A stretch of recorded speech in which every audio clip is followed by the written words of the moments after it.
Hello, my friends, and welcome to the Streakers On podcast.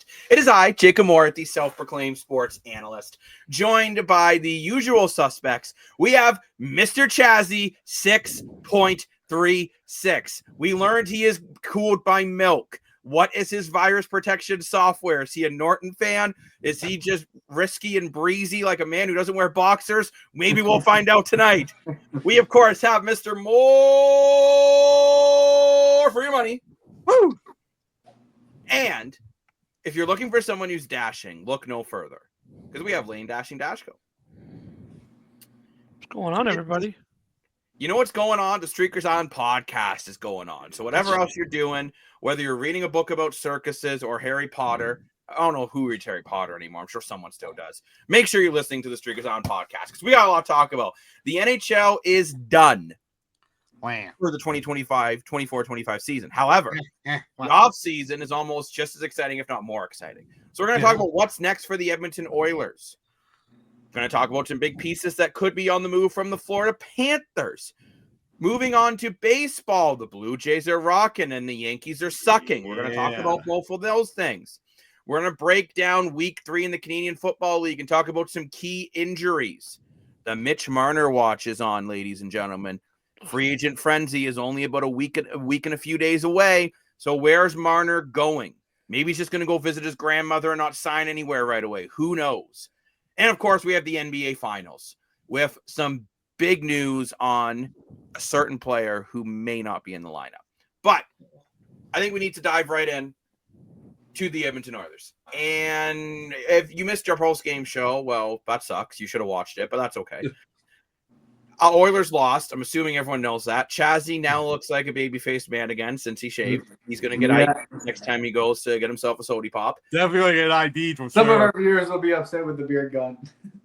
Since you've been gone. The barber will be. But now that we're calmer. No. Yeah, we're calmer. It's been over 24 hours. I'm still upset. Why? I'm heartbroken. Why not? Why are you upset, Dan? You always ask me why am I upset when something bad happens. So, Dan, why are you upset? Because 50,000 is disrespect, yeah. Well, give me a better reason than that. No, I mean, I'm just sad that the season's over. I mean, it's an absolute fail. You put them in Game 7 in overtime last year. You supposedly get better with the offseason moves, with the bottom 6.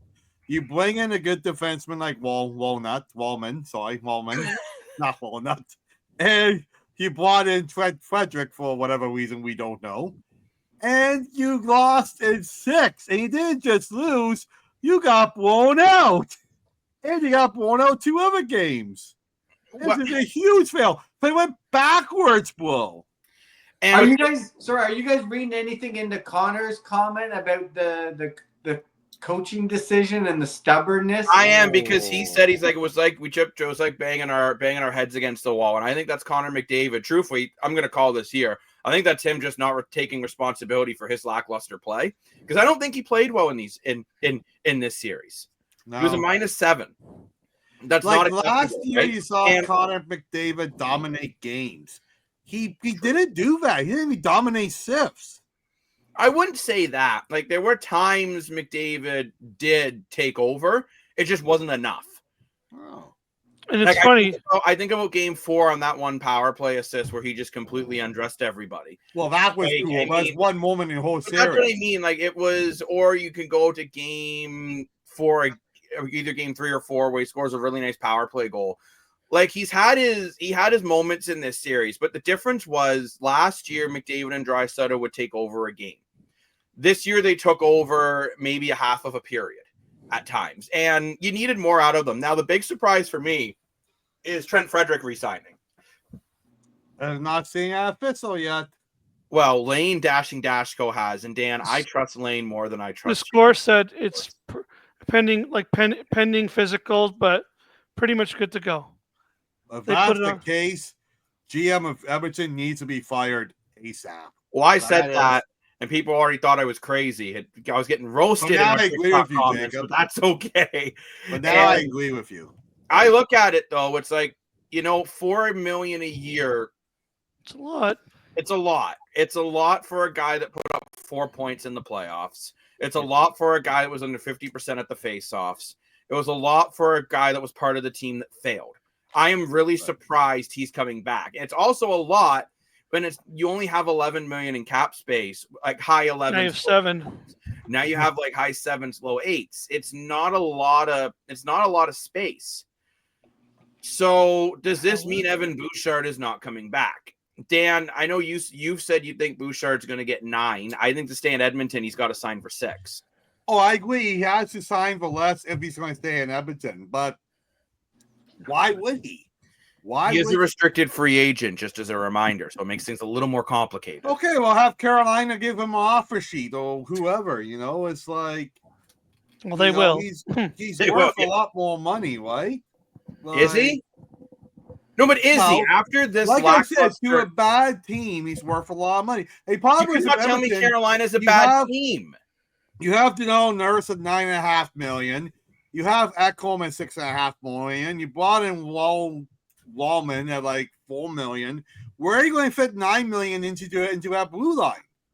Well, there are some ways.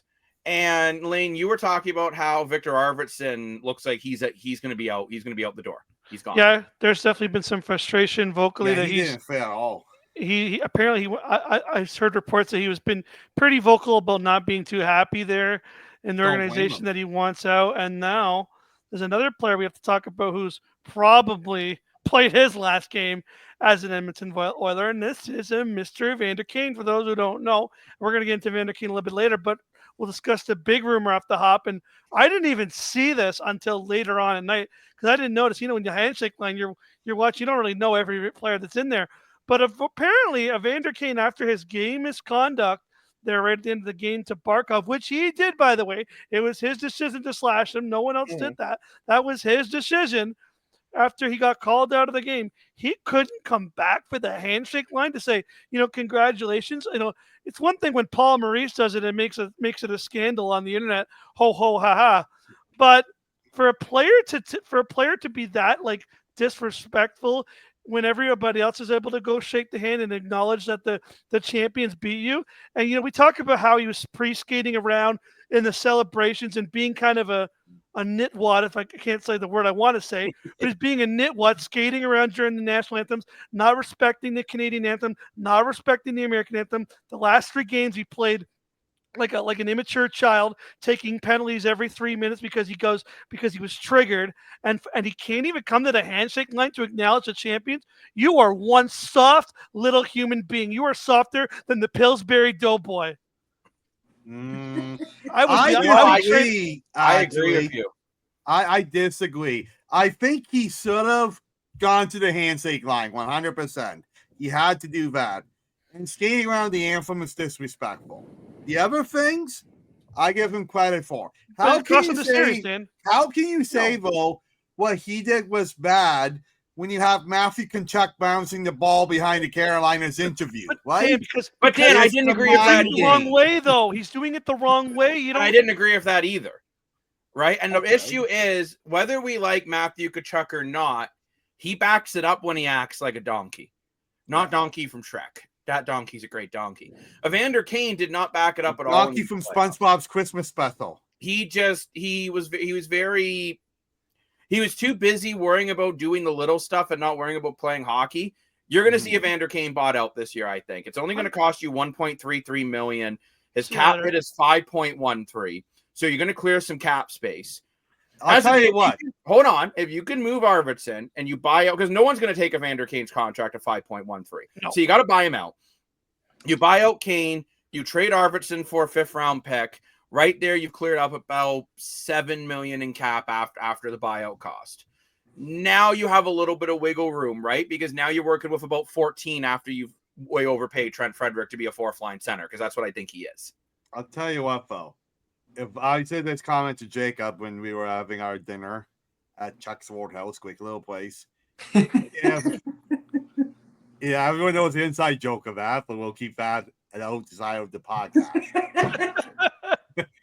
But if I'm the Toronto Maple Leafs I am calling up Evander Kane, No. giving him a 1-year deal at $1.5 million, and say, "Here's your chance to prove yourself." No. Who? Which team? Evander Kane would be fantastic with John Tavares. Where's the Then you got book? Matthew Knives.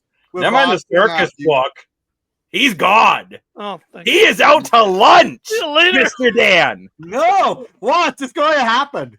No. I'm so stressed. I don't even know where I put my books. So you know what I'm going to do instead? Cut the racket, Dan. Cut the racket. Evander Kane will be lucky if he gets an AHL roster position next season. No, he's coming in Toronto. $1.5 million 1 year. Boom. That's overpaying for what he does. No, he it's not. They year. have Matthew Knives, Evander Kane, Mass Pacioretty, and Stephen Owens. Those are incredible for both left wingers. I would love players who can skate. No, you don't want players who can skate. I guess Dan wants Jason Allison to come out of retirement, ladies. Toronto needs to be more physical. We need to play the mental. But Evander Kane wasn't even physical. Dan, he's just a. Look at who won the Conn Smythe this year. Sam Bennett can barely skate, but he can play the mind game and he's physical. 15 goals. And actually, Sam Bennett can skate. Sam Bennett's a great all-around player. He's not just physical. Dan, the difference. But I'm going to say this too. I am sick and tired of people going on. Sam Bennett is not that good. Sam Bennett is not that good. Well, he just proved everyone wrong. In the playoffs, he's an elite player. Because in the playoffs, it's a different style of game. Sure, he's only going to put up 50 points in the regular season. But in the playoffs, it's all about a power forward. Sam Bennett proved he's a top 5 power forward in the NHL right now. 100%. And Dan, when you're comparing him to guys like Evander Kane, the big thing is Evander Kane can't do anything else except slash people. He wasn't even physical during the game. It was just after the whistle, which just causes a bunch of penalties. He took more minor penalties per series than any other player in the entire league, including Max Domi, who one game took 5 of them. Like, Evander Kane was just god-awful these entire playoffs. And for people to think that he was going to replace Zach Hyman, it just proved it was a complete joke. So no, Evander Kane will be lucky to get an AHL job. He's going to be bought out and then he's going to retire. I think he may get a job, but he might probably. How old is he? He's going to retire? Old enough to know better, Chazzy. That's how old he is. I don't think he won't play on an NHL team, but I don't want him on the lease. Because Dan, the thing you're saying about this is like, right. He can be physical, but he's undisciplined. We don't need another undisciplined player. Where do you have Max Domi for that? He doesn't do the things like you saw in the finals there. Matthew Tkachuk throws the ball. Well, guess what? That's not during an NHL game where he's going to get a 3-minute penalty. He doesn't care. If you're going to be a baby, you can be a baby off the ice. Go call their phone service every night. Call their room number 20 times a night, and they're at the hotel. That's not going to get you a penalty. You know what's going to get you a penalty? Slashing a guy in the back of the numbers when for absolutely no reason, just because he said hi to you. Like, he's triggered. He was literally showing how easily triggered he is, that all they had to do was go, hi, Kane, and then he would slash them in the face and take a 2-minute penalty. Evander Kane's 33, just in case people are wondering. And also, you got to remember for Edmonton, they only have 6 players after next season under contract. No one cares about next year of his point. No, but what I'm getting at is this potentially could be Edmonton's last year to get it done with this. With the McDavid, Draisaitl, Hyman, Nugent Hopkins core, because I think that's your core, and you could throw Evan Bouchard in there depending on how he plays. He's coming back. Yes, I don't know if Evan Bouchard's coming back. I don't know how you afford him because and before everyone flips out at me, I think goaltending was your biggest issue. Although I don't think Stolarz and Pickard, I think they played as good as they could. You mean I think that's the problem. Pickard, by the way. Whatever, I don't care. I think it's Stolarz and I think Everton would won the cup. But you look at them and you have to bring in a goaltender. And just bringing in, when you look at guys who could potentially be available, you got James Reimer's 37. You have Lucas Dotos, or however you pronounce his name, Lane. You can like you bring in a young talent, like a top young prospect, and roll the dice. Or you make a trade, and Lane is going to hate me for this more than Dan. Nornie hates Dan for Evander Kane. You go get Thatcher Demko and play him 40 games and get playoff Demko. Maybe. Because I think Vancouver is going to let him go. You're looking at the way Shelovs is playing in the AHL playoffs. I mean, this. You know what? Honestly, Jacob, I got to be honest. From Edmonton, I don't hate that. The Leafs I do, because here's the difference. I think the Well, Leafs because Stolarz is I Yeah. would argue is just as good. So I it think doesn't make any sense. when we were talking about the Leafs, like you have Stolarz and you have Wall and you have the guy in the NHL, No, the beast. Hildeby, right? So you And got you have, three goalies that You you have really Dan's favorite, Matt Murray. you got two goalies that you got consider. I think they also got Artem had come off, who is Mhm. supposed to be really good. So you got three really young goalies to build around, and you got Stolarz, who's been showing he can play 40, 50 games, no problem, really good save percentage. For Edmonton, if you want to take that a risk on Thatcher Demko, no, you're probably only going to get 35, 40 games at max, and then hopefully for the playoffs, you put as much duct tape, on him as possible, and hope he can survive. I don't necessarily hate that. It's just because Why not put Demko and Skinner together? I think you would trade. I don't hate that. Trade Skinner What? to get Demko, and then you make Pickard your backup still. Okay, think you it'll can do it that happen. way too. But yeah. Thatcher Demko, what he does though, and I think this is what more teams are going to start looking, is more and more what players do in the playoffs, right? And Thatcher Demko last time in 2019-2020 for Vancouver in 3 starts was 2-1 with a 0.64 goals against average and a 985 save percentage. That was the year, remember, Vancouver decided they didn't need Jacob Markstrom anymore. Wow. And you do wonder, you know what, Vancouver's got, I think they're happy if Lankinen and Shelov, especially the way Shelov's playing right now in the AHL playoffs. I do believe this could be the time where Vancouver, who needs to make some changes, and you just signed Lankinen into that big contract. And Demko down the stretch did play pretty well for you down the stretch. You think? I think Demko's on the move, and I think that is a move that makes Edmonton better. You think? When people say about getting all these other pieces, right? I'm like, I think your biggest problem is goaltending. As much as I felt bad for Skinner, the third goal we let in, every time I watch it back, I hate it more and more in that game. You still probably lose that game anyways, but it's too many times Skinner lets in 1 to 2 bad goals. It's very deflating. It's like and Thatcher Demko is a guy that if he's healthy, which I know that's a big if, but if he's healthy, or you find a way to keep Skinner as well, and you go Demko, and maybe you move. I'm not sure who you move on Edmonton, but maybe you trade the rights to Evan Bouchard if you're not going to re-sign him.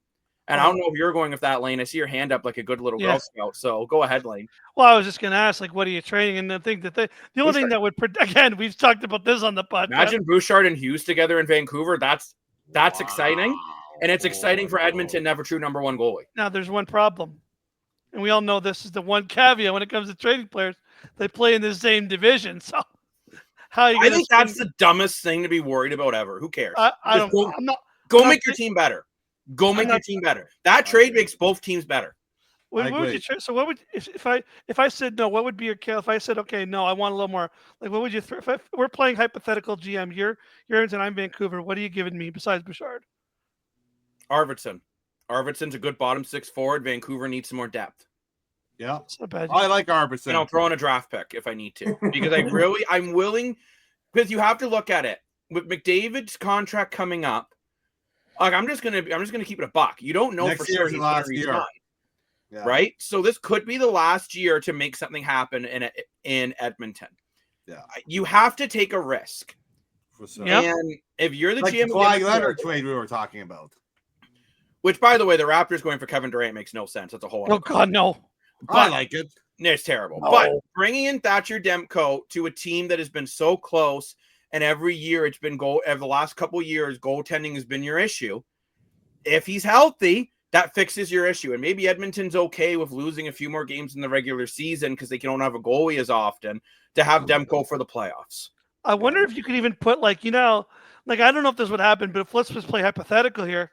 If you're Edmonton, I would even put what's the word?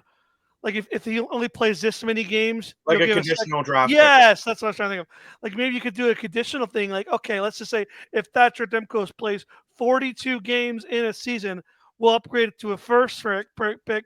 But if he plays under 30, you're getting a second. That way you kind of protect your assets. When you're acquire, let's say this could possibly happen. At least you could acquire Thatcher Demko with having a little bit of safety net there, just in case things hit it hits the fan, or if it doesn't hit the fan, at least you got some little protection there in that conditional pick. I wonder if that's something they could play around with Vancouver. Like, hey, if he plays 50% of his games this year, we'll give you a first and we'll be able to throw in an extra second. Well, and two, you do look at Edmonton. Now, you do have both goalies under contract, but I think you're okay with putting Calvin Pickard back to the AHL because with Demko, he's not going to play the full season. For sure. Right? So you still have a good third-string goalie in the system. Because if you do that, I mean, your defense obviously takes a huge hit without Bouchard, if that's who you move. Sure would. Because then you're going like Nurse, Ekholm, Wallman, Kulak, Stretcher, and Ty Emberson. Klingberg. Actually, that's not a terrible. What about Klingberg? Klingberg's gone. a UFA. I don't see them bringing him back. He's gone. So you actually, though, you know what, though? You look at that defense. That defense isn't catastrophic. I would bring Klingberg back for $1 million again. It's probably good enough to get you close enough that you can make a move at the deadline. Right? So maybe if it just because you have to decide, do you want to sign Evan Bouchard and lose, and you want to lose Kapanen, Brown, Skinner, Perry? Yeah, basically lose your whole bottom six. Yeah. Right. And that's kind of what I'm getting at. You basically lose your entire bottom six to keep Evan Bouchard because you've already signed Trent Frederick to $4 million, which is, in my opinion, insane. But because you've done that now, I don't know if I'm okay with losing Skinner. I'm not okay with losing Kapanen or Brown or Perry. Is there maybe a trade coming we don't know about? Because why else would they sign Frederick? It doesn't make that long or that much money. It doesn't make any sense. Unless you're moving on from Kane. Oh, yeah, that's true. And actually, you're trying to. It's interesting. A goalie that I hadn't thought of, and Lane put it in our beautiful chat, is Jake Allen. Jake Allen is another option. Now I'm seeing Jake Allen could be a guy that, you know what, he's a decent goalie. Mm-hmm. He's able to be good enough, right? He kind of just makes the saves at the right moments. He did it in New Jersey as well.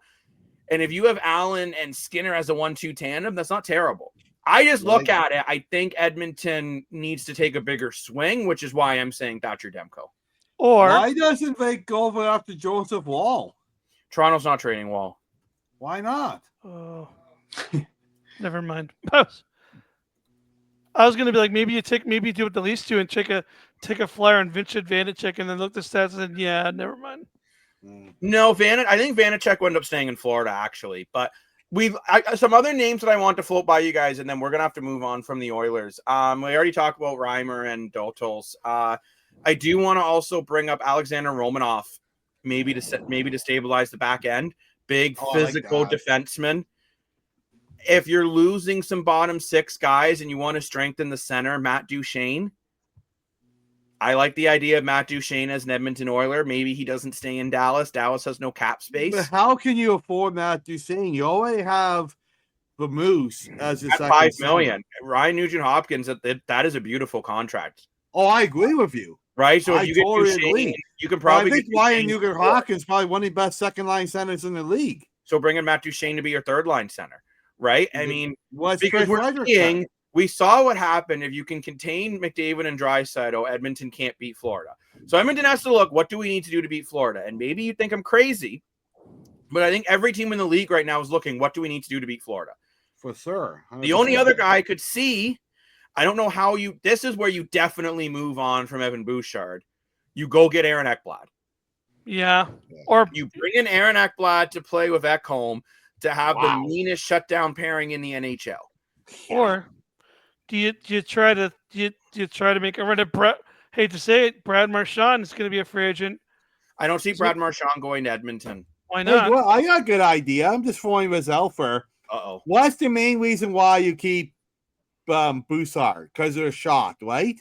Mm-hmm. Who has a great shot that's going to be way cheaper? Brett Burns. He can't play the minutes, but he's not. He's yeah, but as a power play specialist, when you pull for goalie, right? You probably bring in Brett Burns about half of the price because he's double the age. More than probably $900K. I love more No, than that, no. but maybe you're getting him at like 3.5. Yeah, he's going to get paid. I think we'll get 9. Yeah, that's what I'm saying. Brett Burns had another really good, solid year. I mean, Brett he's Burns not is as still good as what he was 10 years ago. You know what, though? He's still pretty good. Funny enough, Brett Burns is still a pretty damn good hockey player. You're taking a risk at his age, but it's a risk. The more I'm thinking about it, the more I think Edmonton's going to go after a guy like Alexander Romanov. And I know I've already said his name, but like he's a bigger, tougher defenseman. If you can't, I would give Brett Burns $3.5 million. I know people talked about Brett Burns in Toronto. I like Toronto has 7 NHL defensemen under contract. Let's keep it that way. The only way Toronto should change the defense is if they can get Aaron Ekblad. That is the only way Toronto changes. Yeah, but they have to give up Morgan Riley. No, you don't. He's a free agent. You probably move on from Oliver Ekman-Larsson at 4.5 because I think he's a little overpaid. No, he's 3.5. 3.5 is a little overpaid for you. I think he's about. No, I bet Oxman great, amazing. I would keep him. I'm just saying, yeah, but Dan, again, Toronto has to make some changes. But I'm curious to see what Edmonton does. Time will tell. But I do think there are some changes coming, with whether it's Evan Bouchard out the door, whether it's they make a big. By the way, that's your Demko thing. That's not a rumor anywhere. If that's a rumor started up by me. Well, if it happens, I would let that be hilarious. I think it's. I just think it makes a lot of sense. It kind of made me think of. Actually, Chazzy, you were the one who got me down that train. So good for you, Chazzy, because you brought up a couple episodes ago when we were talking about the Leafs. Is it time for them to make a trade and not just look at free agency? And that got me thinking about Edmonton. Well, why not just go get a guy that's hoping for a bounce back here? Right. The Kawhi Leonard-esque move. And I think Thatcher Demko could be that move for the Edmonton Oilers. It could be. Good point. But I want to move on to the Florida Panthers. And right away, congratulations to the Florida Panthers and the fan base. You guys did it. You have won back-to-back Stanley Cups. I was not a big fan of Kachuk going on that it's a dynasty because it's like, well, it's not really something players should say when you won 2 cups against the same team. We could easily make the same argument. They made it to the finals 3 years in a row. I don't care. And like I said, hockey is 32 teams versus CFL is 9 teams. I'm not just talking CFL, though. CFL. But it's a bigger CFL. Accomplishment than hockey, make it 3 years in a row. I'm not just talking CFL, though, Dan. I'm talking in sports in general. The magic number is 3. 3 championships won, not 2. 2 is cute. 3 is a dynasty. 2, you're close. And I'm going to say this right now. Could Florida win another cup? Chazzy's looking for Florida's third Stanley Cup right now. Like he's a bit on a mission.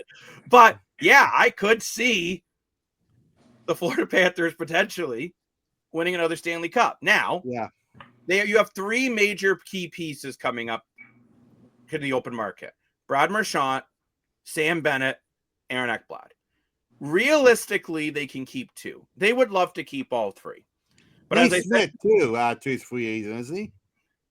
Yeah, but Dan, yes, but I'm talking about like your big pieces. Nate Schmidt's a great player, but he's easier to replace than Brad Marchand, Sam Bennett, and Aaron Ekblad. Mm-hmm. So who stays and who goes? Well, you got $19 million to play with. I don't think you can get all 3 of them for that. Yeah, probably not. I definitely think so. I think Sam Bennett's coming back. So, I'm looking at players who you could trade. I don't think you could probably trade if there's a guy I would trade to try to clear up room, it'd be Evan Rodriguez at $3 million. That's the guy, if I can make it work. I think he's a decent player for $3 million. So you got to resign. You got to resign Brad Marchand. Him. So with $19 million, you got to resign Brad Marchand, Nosek, Bennett, Nico Sturm, Samasevich. Samasevich is young too. He's 22. So I want to bring back Nico Sturm. He didn't do much of anything. And then on the defense, you've got no one. Well, you got Nate Schmidt, Aaron Ekblad, and Menga. So I don't think you're worried about that. And they don't want to say his name, so they don't need to worry about him. And then you got your backup is Vincent Vanchek. So I'm looking at this here. The 2 guys, $19 million. If you're probably bringing back Bennett at 8, so that gives you $11 million to play with. Do you really need a backup goalie? Didn't even play him. No, not really. You need a backup goalie, though. I get that, but can you just bring up some guy from the AHL league minimum? You could go sign it. You could go sign a James Reimer out of league. Right, exactly. That's what I'm trying to say. Why you could just someone like that. The reason why. Sorry, Lane. Go ahead. No, so, I was just looking at the cap situation. I'm like, if I had to pick, because I know we're saying, who you pick, man. Honestly, I'd pick Aaron Ekblad. If I had to pick, I'd pick Bennett, Ekblad, let Marchand go get and make us $10 million in Montreal or Toronto. So See, no one. I would go different than you because of I'm looking at the roster, and Florida's defense, if out Ekblad, would still be Jones, Forsling, Mikula, Dimitrikov, Belinkis, and if you can re-sign Nate Schmidt. That's still a very, very good defense. I can't believe I'm saying this, but Seth Jones, I think, could replace Aaron Ekblad with the way this team is built because you have so many other good defensemen. Gustav Forsling may be the most underrated defenseman in the NHL. True. Right up there with Jacob Slavin. He's one of those guys that just very quietly dominates. Connor McDavid had no ice, and he was playing against Gustav Forsling the entire series. Aaron Ekblad is a great player. Back-to-back years. Aaron Ekblad is a great player. But when he was suspended for 26 games, Florida was fine. For And I think that's something else you're going to look at. Brad Marchand and Sam Bennett, I hate saying it, but they're unicorn-type players. There's not a lot of guys in the NHL that replace what they do. Right? Yeah. And Florida's built around being the most annoying team in the NHL. How do you stay the most annoying team in the NHL? You keep the most annoying players in the NHL. You can't get Tom Wilson. You can't get Nazem Kadri. Like all these guys that are comparable to these players are not available. Mm-hmm. So you look at the market. Who is out there to replace Brad Marchand and or Sam Bennett? The answer is realistically nobody. No, Dan, they don't want Evander Kane. I'm just saying. No, that's like saying I'm going to replace the keg with Taco Bell. Like nobody. I know, but you might want that. You love Taco Bell, but so Mr. Chazzy 6.36. Who would you keep in that situation? Are you leaning towards me? Or are you leaning towards Dashko? I'm probably leaning a little bit more towards you. I just find you're the back end's just solid, and you don't want to lose an Ekblad, but. See, I'm just going to put this. You get a Bennett and a. Well, look what Bennett said on the ice when Marchand grabbed the Stanley Cup. Weren't these two guys like nemesis on the ice? Weren't they battling prior years until this trade? And then now you just had Bennett basically just say he's like a dog, and he just said we're following you. Like try and replace that, and I'm like it's gonna be tough. That's what I'm saying. Aaron Ekblad's a great defenseman. But there are other guys out there. I even think there's other guys on your team that can replace him. Like Forsling, he just shut down McDavid 2 years in a row. No ice at all. And you brought in Seth Jones. And Seth Jones, I can't believe it, but now looks like the $7 million defenseman that he never could be in Chicago. I'm shocked how seven. I'm shocked how good he was in Florida. And Paul Maurice even said, I didn't expect him to pick up the playbook this year. I thought it was going to take a year.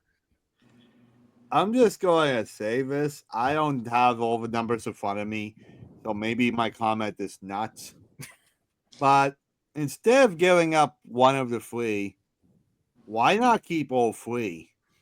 Why not talk to the guys and say, hey, do I take it? You all love living here because it's Florida. Who doesn't want to live in Florida? You all love playing here because we got a winning culture. You all love the team because it's amazing. Take less money. Get your first Stanley Cup. Get your dynasty. Be in the Hockey Hall of Fame. Be in the history books. And let's give up the supporting cast. Do we really need Nico Sturm? No. Do we really need to spend money on a backup goalie that didn't play? No. Do we really need all these extra players? Like, if you look at Florida's roster, for example, you could probably trade away some cap space, You can't really. There's really, like Paul Maurice, for example, he absolutely affords the fourth line. So the fourth line staying, the only one I could see going is what Lane said and Evan Rodriguez, and I'm not moving them. No, I wouldn't move Rodriguez. I look at Dan, there's no one else left to really move. What, you're telling me you're moving Sasha Barkov? No, but if you move, I'm looking at, there's a defenseman here that played 5 games in the playoffs. Let's get rid of him. There's McKenzie, Significance and played 4 games. Let's get rid of him. No, Dan, you need support. Dan, the reason why Florida is so good is because their supporting cast is so good. It's true. Don't Okay, pull a Toronto. Do not cast pull a with the draft. Toronto. Florida is smarter than Kyle Dubas. You can't afford all 3 of them. You can't. Because you're already paying Reinhardt 8.6. You're paying Kachuk 9.5. You're paying Barkov 10.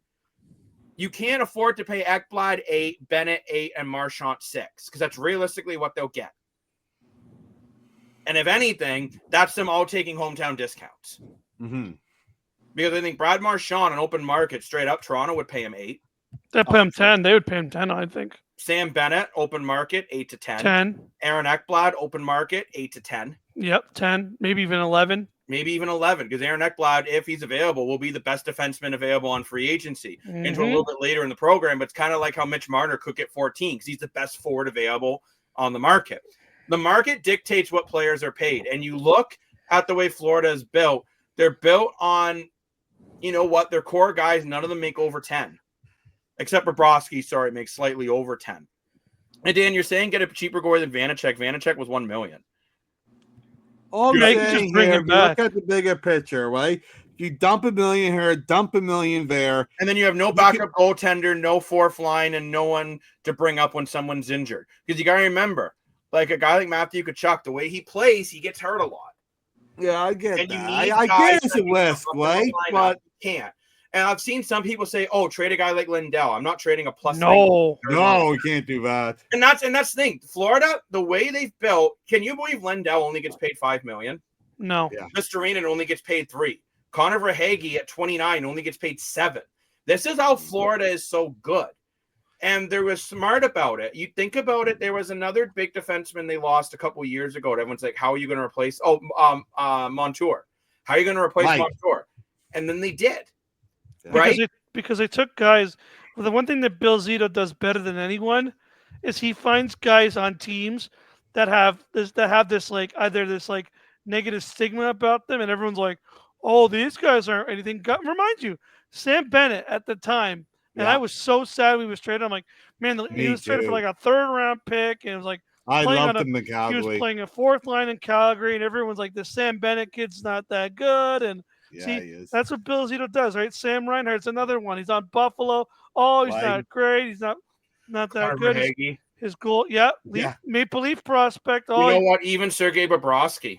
Yeah. A lot of people thought they were crazy paying Bobrovsky this money, and he arguably could have won the Conn Smythe 2 straight years. Mm-hmm. So what the big key is? I see Chazzy's looking for Florida's.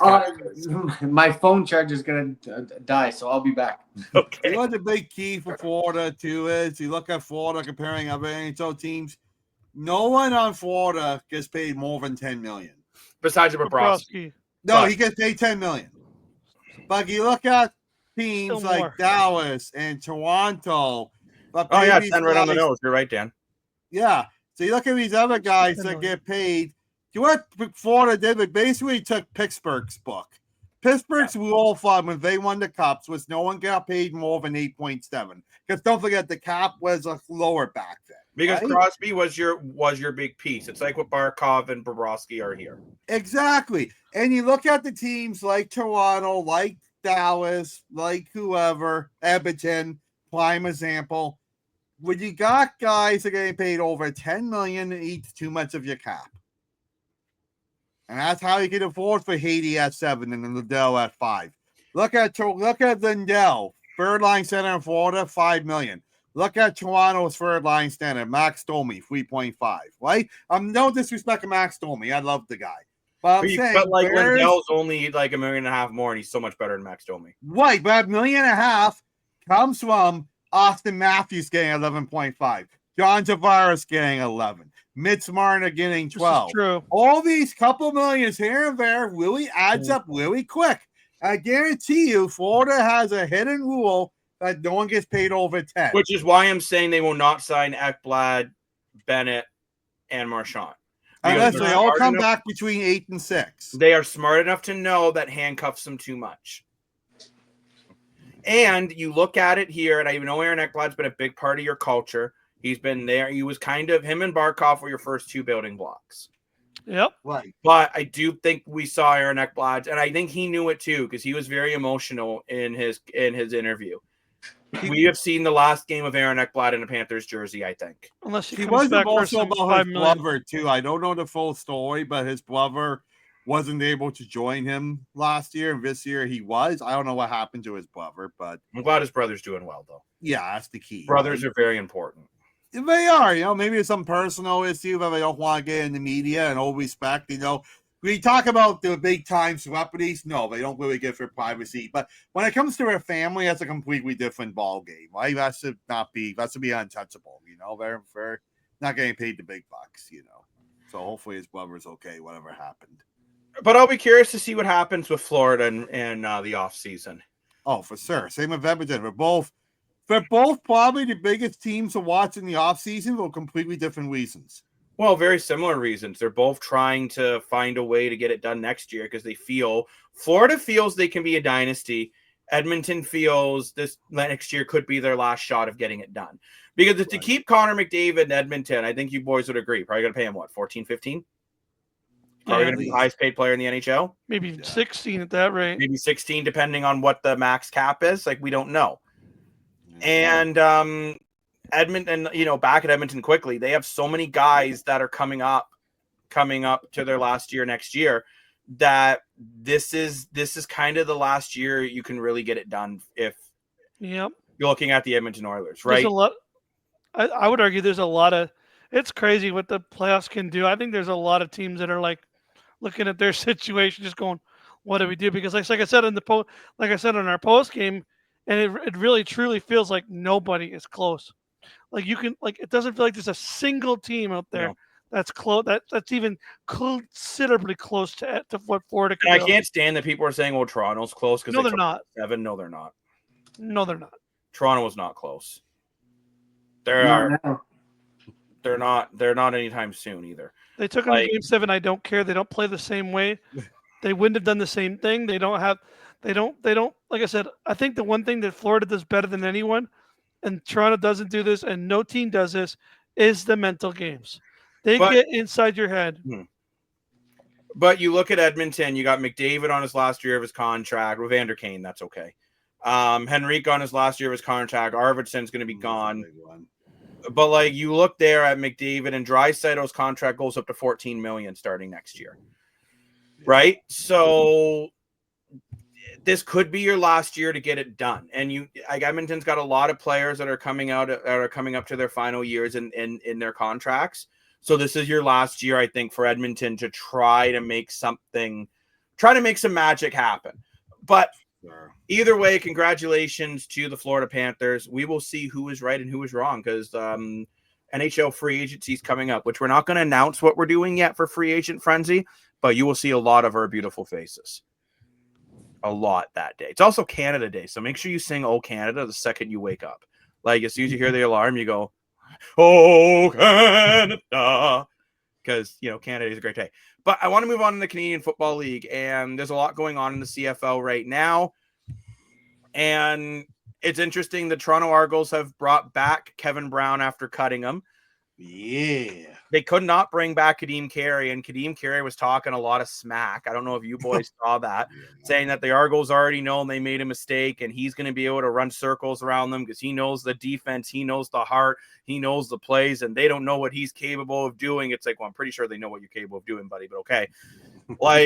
Players have to accept in the CFL, unfortunately, really good players get cut just because of the landscape. And also, too, I know Chazzy and Mr. Dashing Dashco, you guys aren't as big CFL viewers as I am. Dan, neither. We're getting there. I'm getting there. Well, 100% they're catching up. You guys are catching up, but you guys watch a lot of football in general, right? Yeah. You guys know once a running back hits his mid-30s, it's just not realistic that they're going to keep going at that pace.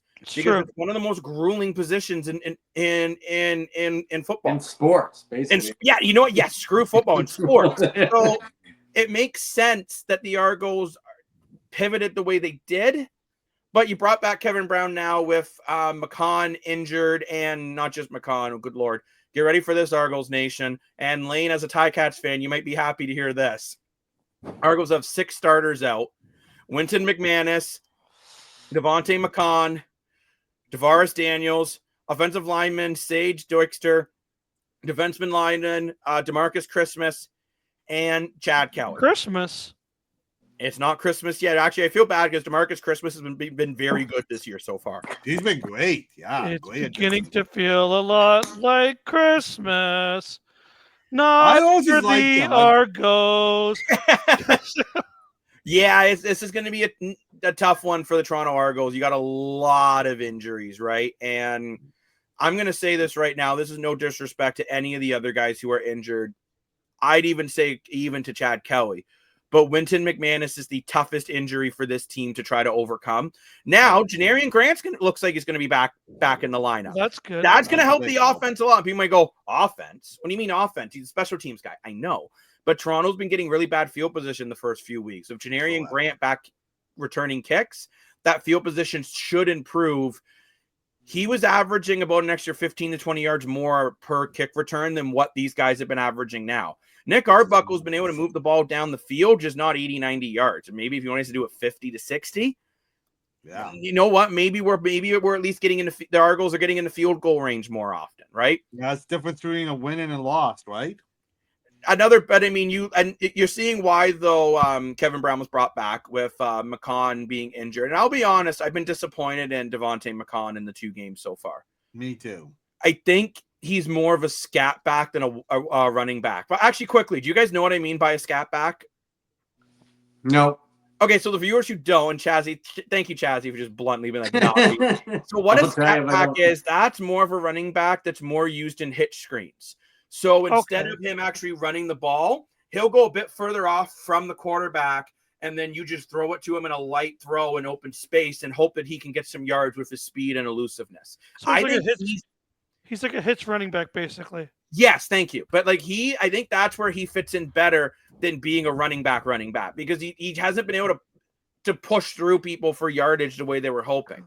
The way, let's say, a Kadeem Carey or a Dan Onababoye, which actually Dan Onababoye or even AJ Ouellette. And that's the thing. You got to look at. Toronto's had a lot of good running backs the last 3-4 years. Angel Harris. So it'll be interesting to see. But unfortunately, their injury list doesn't end there in the CFL. Rough Riders rule out Canadian receiver Samuel Emilus for week 3. For you boys who are not aware, Emilus is their best wide receiver. Plus Schaefer Baker, I believe, is still injured.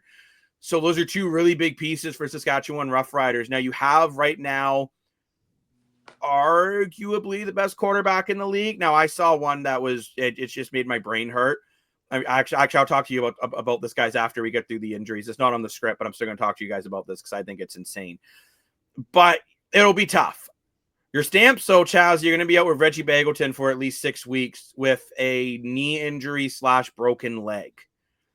I've heard knee injury. I've heard Dave Dickinson quote saying it's a broken leg. Now, I don't know if he still meant his knee. I have no idea. But Reggie Bagleton is arguably the best wide receiver in the Canadian Football League.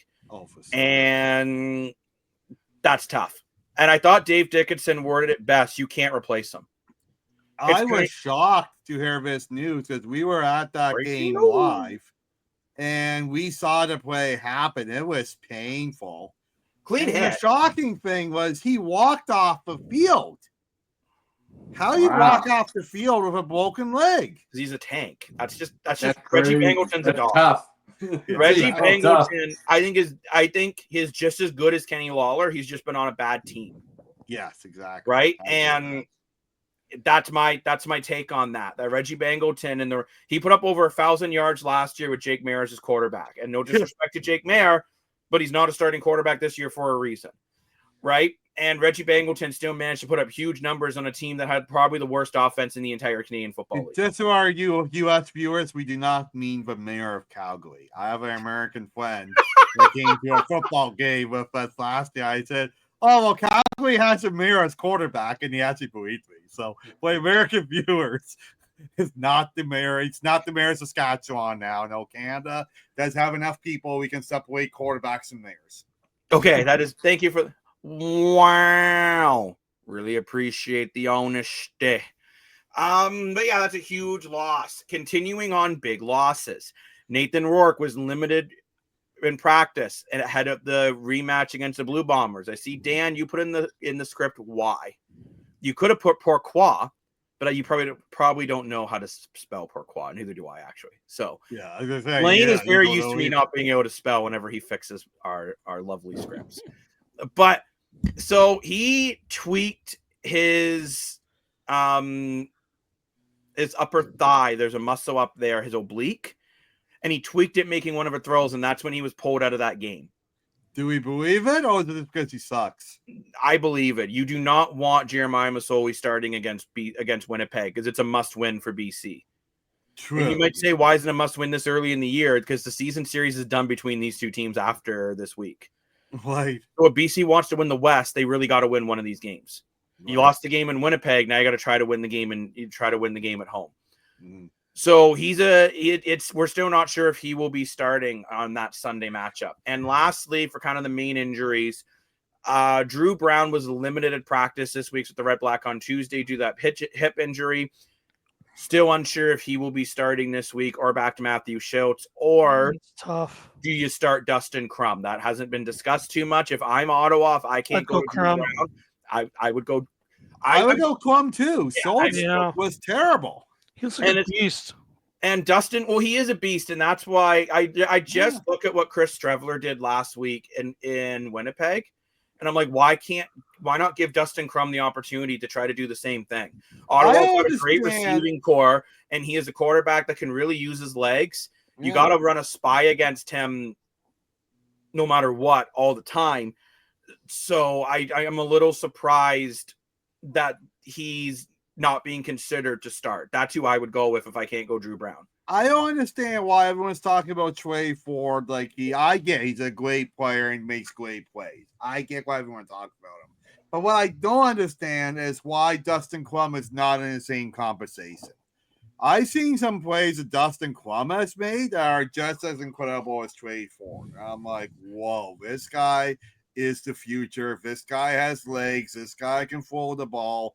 This guy's incredible. And for whatever reason, the media, the fans, whatever, no one just sees it. And I don't get it. But I think it's more because Dustin Crum has only won 3 games as a starter, where Trey Ford's the only guy in Edmonton that's been able to consistently win. I think that's more what it is. But it's just a lot of injuries that are coming up for these teams. But I was very interested to see off of the CFL website from Matthew Cuz.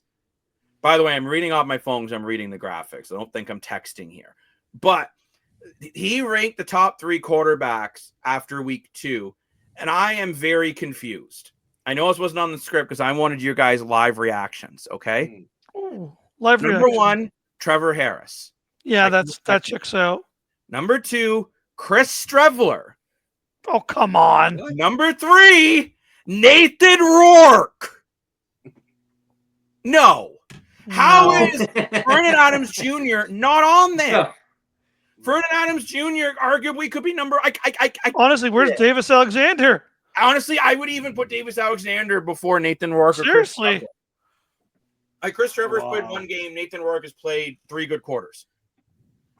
Because the first quarter against Edmonton, he couldn't get much going either.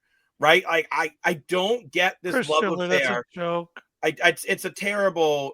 Like, Chazzy, do you feel as a Stamps fan VA is just being disrespected by that?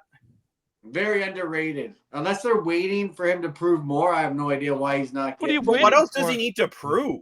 Like, the first 2 games, he's just ripping defenses apart. Literally.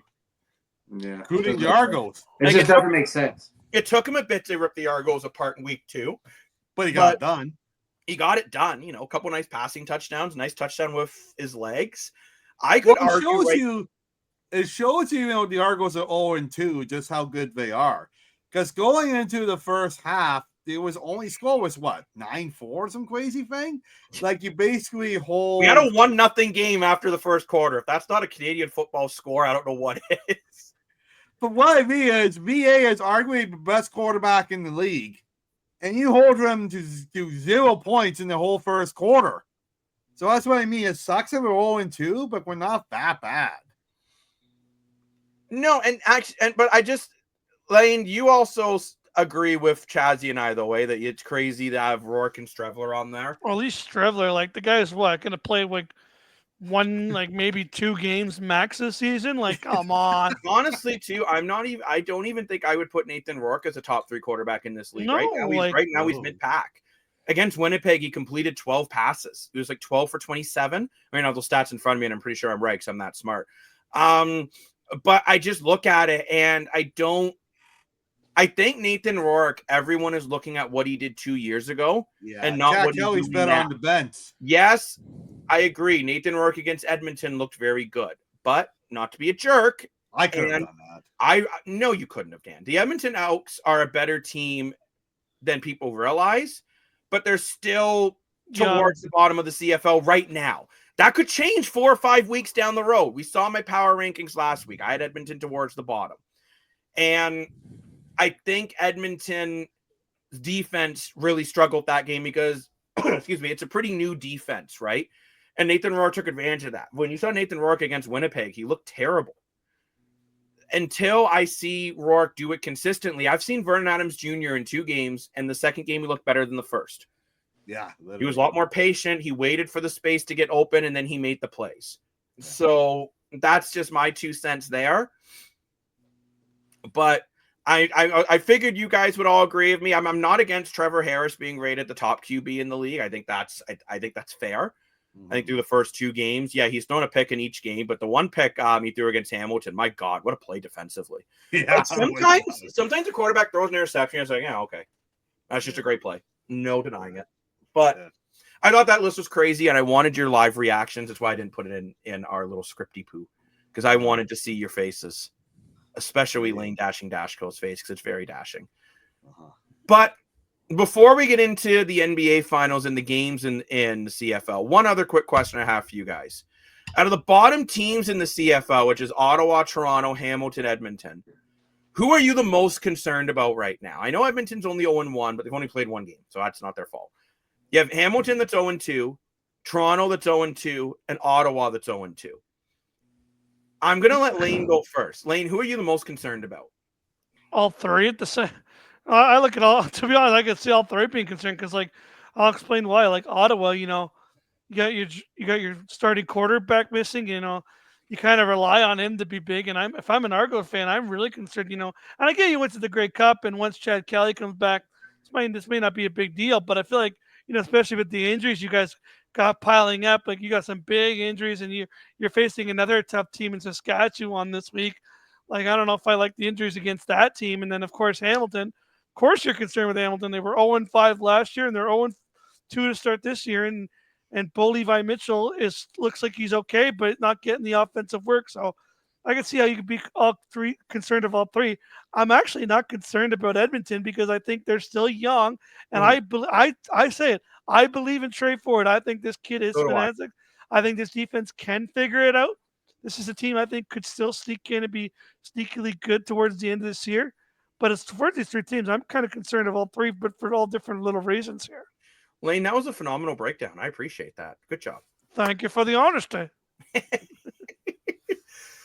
But when I look at these teams, I agree with you, Lane. Edmonton.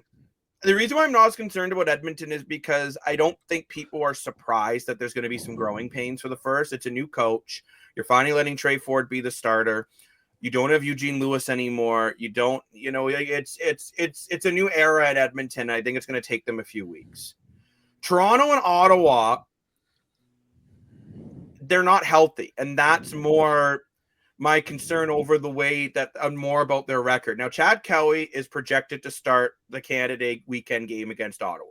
That'd be big. When Chad Kelly is back, and this is no disrespect to Nick Arbuckle, it is a very, very, very, very, very, very, very, very, very, very, very, very, very different team. Yes, I would agree with that. Toronto becomes an elite offense again. Mm-hmm. When's the last time he played? The Eastern Final. Okay. And how did he do last year? Like Chad during the regular season. So he missed the first half of the year due to his suspension. His first game back, he threw 300 yards, a touchdown, and a pick. Okay, so you guys not concerned about him being not at all, because Chad Kelly still did participate in training camp, by the way. And it was projected from the beginning he wasn't going to be back until about week 6. So in theory, he could be back, a couple weeks earlier than what it was originally projected. The beautiful thing for Toronto is, and I'm sorry to Hamilton fans, and I'm sorry to Ottawa fans. Better be sorry. But you're all 0-2. So right now, Toronto isn't in a terrible position. The only team that's doing good in the East right now is Montreal. So just to put in perspective, Chad Kelly last year, Chazzy, in 9 games, threw for 2,451 yards, 10 touchdowns, and 8 interceptions. Is that good in the CFL? 8 Back in interceptions? the CFL. It's, you know, 8 interceptions? That's not great, but considering he hadn't played in a very long time. Well, but are you concerned And now? out of those 8 interceptions, though, right, 4 of them were against Ottawa in a 1 game where they lost. And we did throw 3 touchdowns that same game. And then Chad Kelly didn't throw an interception for the last 4 games of the season. Yeah, the first game back for Kelly, it's probably not going to be the best game of his career or anything. But his first game back last year, he went 24 for 39, 332 yards, a touchdown, and a pick. So it's one of those things, right? And unfortunately, the CFL website is not showing me his playoff stats, but the game against Ottawa in the playoffs, he was unreal. Like, you literally see Toronto march 90 yards in 3 minutes. Because he would just like bomb two or three big throws and it was in the end zone. So Chad Kelly, when he's healthy, he was the MOP in 2022, just put in perspective, Chazzy, to you, and 23, sorry, where he went 4,123 yards, 23 touchdowns to 12 interceptions. You see more interceptions in the CFL because of the bigger field. That's just a fact. There's more bodies, there's more motion, there's more interceptions in the CFL than the NFL. It's just. So are you anticipating an interception a game per quarterback? Realistically, yeah. Okay. That's more about when the interceptions are, and if you're going to miss deep. That's the key, right? So that's why for me, and I'm not, by the way, if anyone thinks it is Toronto bias, this is not Toronto bias. I truly don't feel as worried about You've had season seats in the family since, what, the 70s or 80s? I know, but no. But I call out my teams, and I call it how I see it. I call it how I see it, right? And for me, the biggest concern is Hamilton because you're healthy and you're 0-2. Yeah. Ottawa's injured. Edmonton's young and rebuilding. Toronto is injured. Hamilton is healthy. That's the big concern. However, I agree with you, though, Lane, that if you're 0-2, you should be concerned. I do agree with you. On any level, right? And Toronto, I'm very concerned about their running game or lack thereof. Because the running game's been that's fixed now, thanks to Brown. I don't know if it's fixed or not, Dan. Kevin Brown hasn't played in months. That's fine. No, it's not fine. He had great double blue game. I mean, he's one of the best running backs in the league. Honestly, between you guys, I don't know, Jacob, if you feel the same way, who they're facing this week. Obviously, Hamilton's off with the bye this week, but I don't know. Maybe I'm just being rough on you guys, but I feel like the Rough Riders, especially with the injury updates to the Argos, that looks like a potential 0-3 game. It could be. And you look at, and of course, look at the Stampeders versus the Red Blacks. Yeah, that game's over. That game's over before it even starts. So there's a good chance Toronto. And who does Hamilton play after the bye week? Do you know? I will look it up for you, sir. I really appreciate the honesty. They play the Alouettes, but yeah, let's be honest. That's another 0-3. That could be an 0-3 game too. This might sound weird. The East, the bottom feeders in the East, their seasons don't start until they start playing each other. Right now. Yeah. However, if you're Edmonton, you're licking your lips here right now saying, 100%. crossover. You just got to find a way to get your young team going. Yeah. I believe in them, man. But I want to move on to the NBA. So are you guys talking about this crossover again? I heard it last week. What is the crossover? Okay, so the crossover is, so let's say you miss the playoffs by 1 point. For example, the Calgary Flames missed the playoffs by 1 point in the West, right? So in the CFL rules, they would have crossed over and got the last wild card spot in the East. Because and they would have played in the Eastern Comp if they had more points, which they did. So they would have been able to play in the Eastern Conference playoffs, even though they were a Western team, because they would cross over. You look more confused. No. I'm intrigued. I'm intrigued. You're I get intrigued. it. Yeah. It's because they have more teams. That's why. Well, no, but I actually like the crossover, and I'm going to say this year, I wish more sports did it, because then you're getting the best teams in the playoffs. Is that why they do it? Jacob, they do it so the best, because historically, the West has been better than the East. But there's also more teams.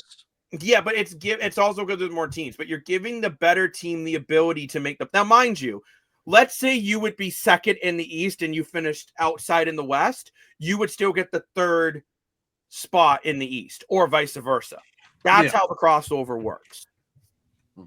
So if you're Edmonton, you're looking at that crossover position, because remember, the West is going to be really, I think the West is wide open this year. I really do. So what spot are you at the crossover? You're third or you're sixth? You're third. You're third. In your division. Or in your conference, sorry. So let's say you finished fourth in the West, but you were better, you had more points than the third place team in the East. And now you're going to replace that third place team in the East. Yes. Yeah. Okay. However, if you're tied, it comes down to who won the season series, which is why it could be pivotal for a pivot of whatever, important for Edmonton to beat the East. If they're looking at what that crossover position, their big games might actually be against Ottawa, Toronto, and Hamilton. Those may be the games that get you into the dance. Because you look at it, the West, it's probably going to be Calgary, Winnipeg, BC that probably make the playoffs in the West.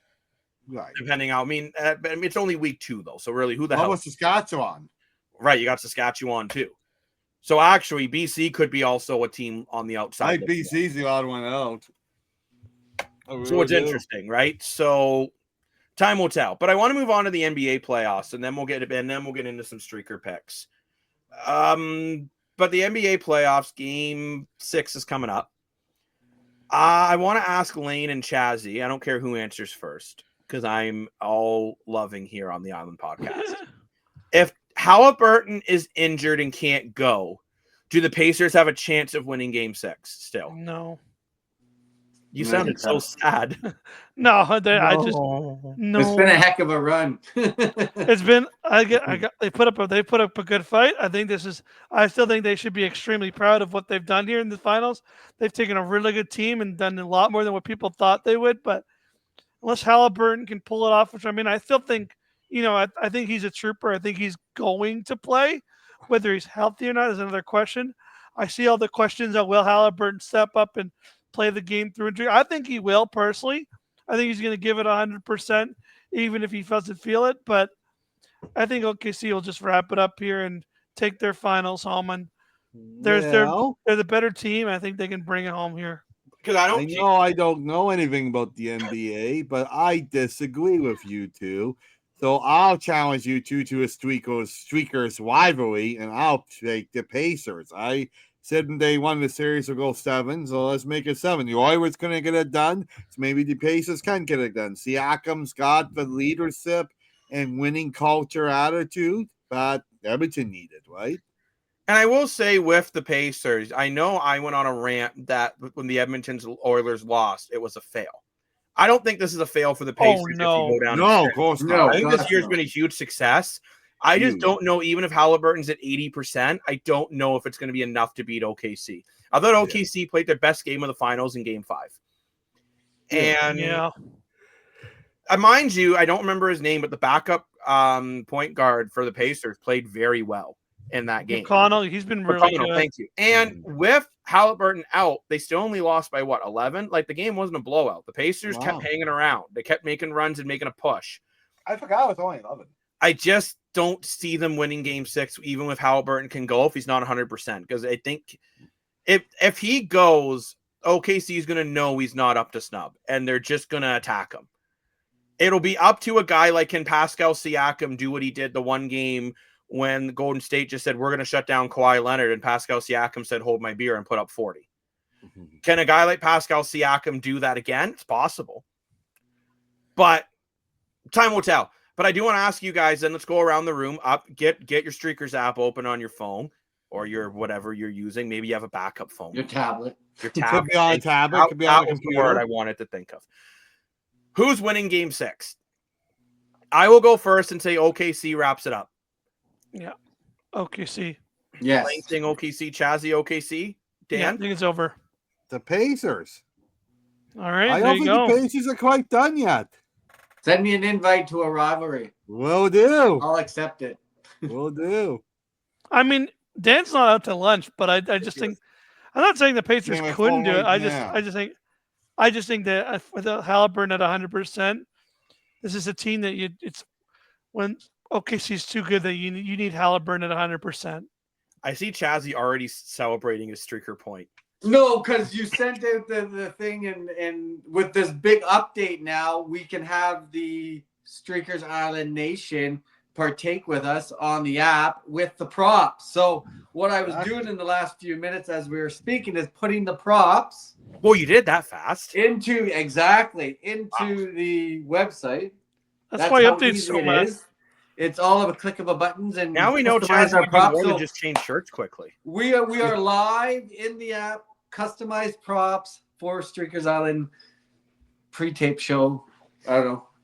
Let's go. Right now. I'm going to say this right now. Join us. For anyone listening, our next pre-game show we do live. Send us props you want us to put in.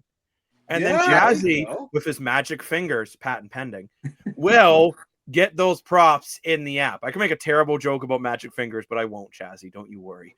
And more videos coming. More is coming on how everybody can just create their own Streakers channel. And it's all about your own ESPN and how you're going to gamify you and your community, just like we are. You guys are going to be at the car show for the 1v1 this weekend. And we got a cool way to articulate the 1v1 and video and all that. So a lot of good stuff coming up. Fun. A lot of exciting news coming soon. And as anyone who knows me, I am a professional video producer. So those videos are going to be.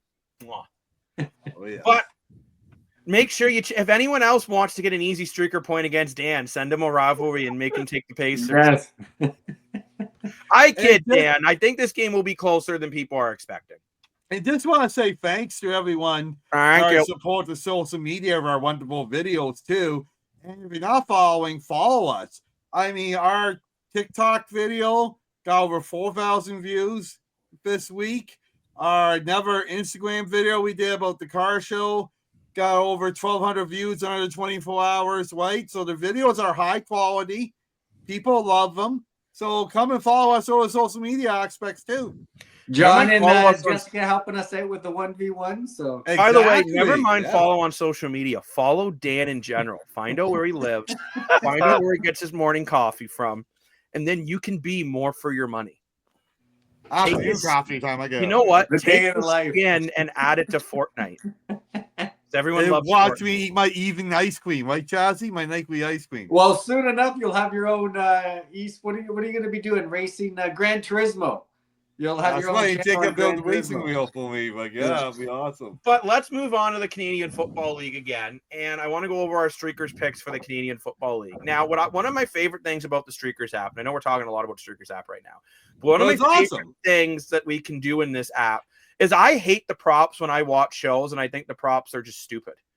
Like, it's like, oh, is this guy going to get a shot? It's like, well, yeah, he's on the ice. It's like, well, Evan Bouchard skate. It's like, well, yes, he's a hockey player. What I like of these, I can make my own props. I can make them as weird as I want, which is what I really enjoy. So I want to start first with the Alouettes versus the Elks. Remember, all these games will be in the Streakers app. Who are you boys taking, Owls or Elks? I'm going to go first, and I think the Alouettes are going to come in this game half asleep, and the Elks are going to get their first win of the season.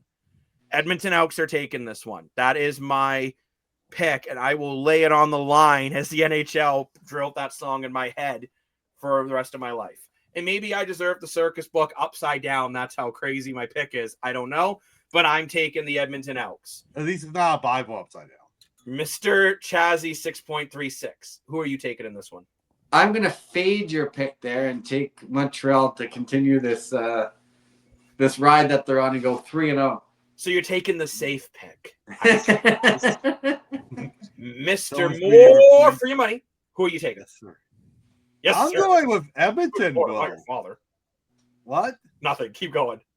I'm going with Edmonton, bro. I don't know why. I was going to say Montreal, but I'm just sitting here. I'm like, I think Edmonton's going to get it done.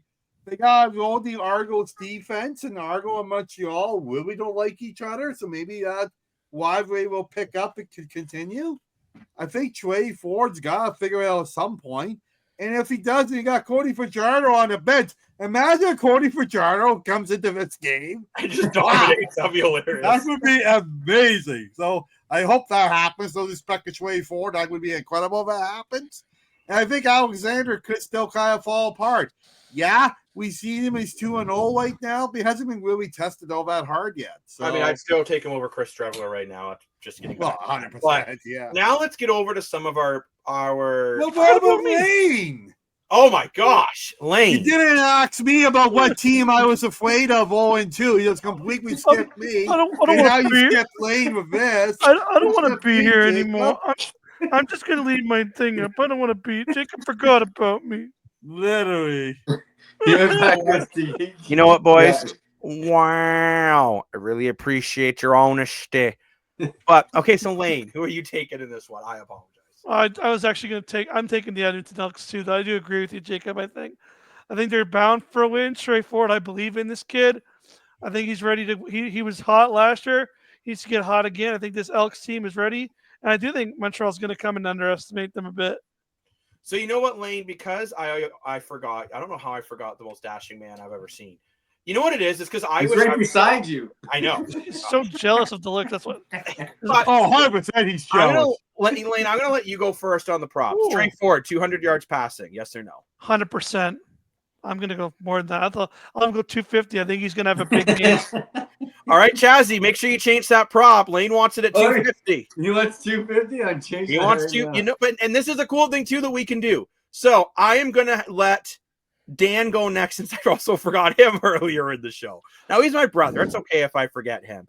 He once forgot to pick me up from school, and I had to wait an hour for someone to come get my butt. So Dan, that's happened. Grade 9, because you decided to go home because someone did a fire alarm test, and you thought that meant you could just leave. Well, Hey, what we is just the updated that stupidest process. game they're waiting for? Okay, well, let's move on. Dan. I don't wait for anything. Sean Oakman. Will he get at least one sack? Well, duh. Okay. He didn't get a sack in. He did get a sack in week 1, I think. I wish the Argos still had him. Boy, I miss him. I should have got Oakland jersey when I could. Well, you Love actually that still guy. can, by the way. You can get whatever name you want on it. Well, that's true, yeah.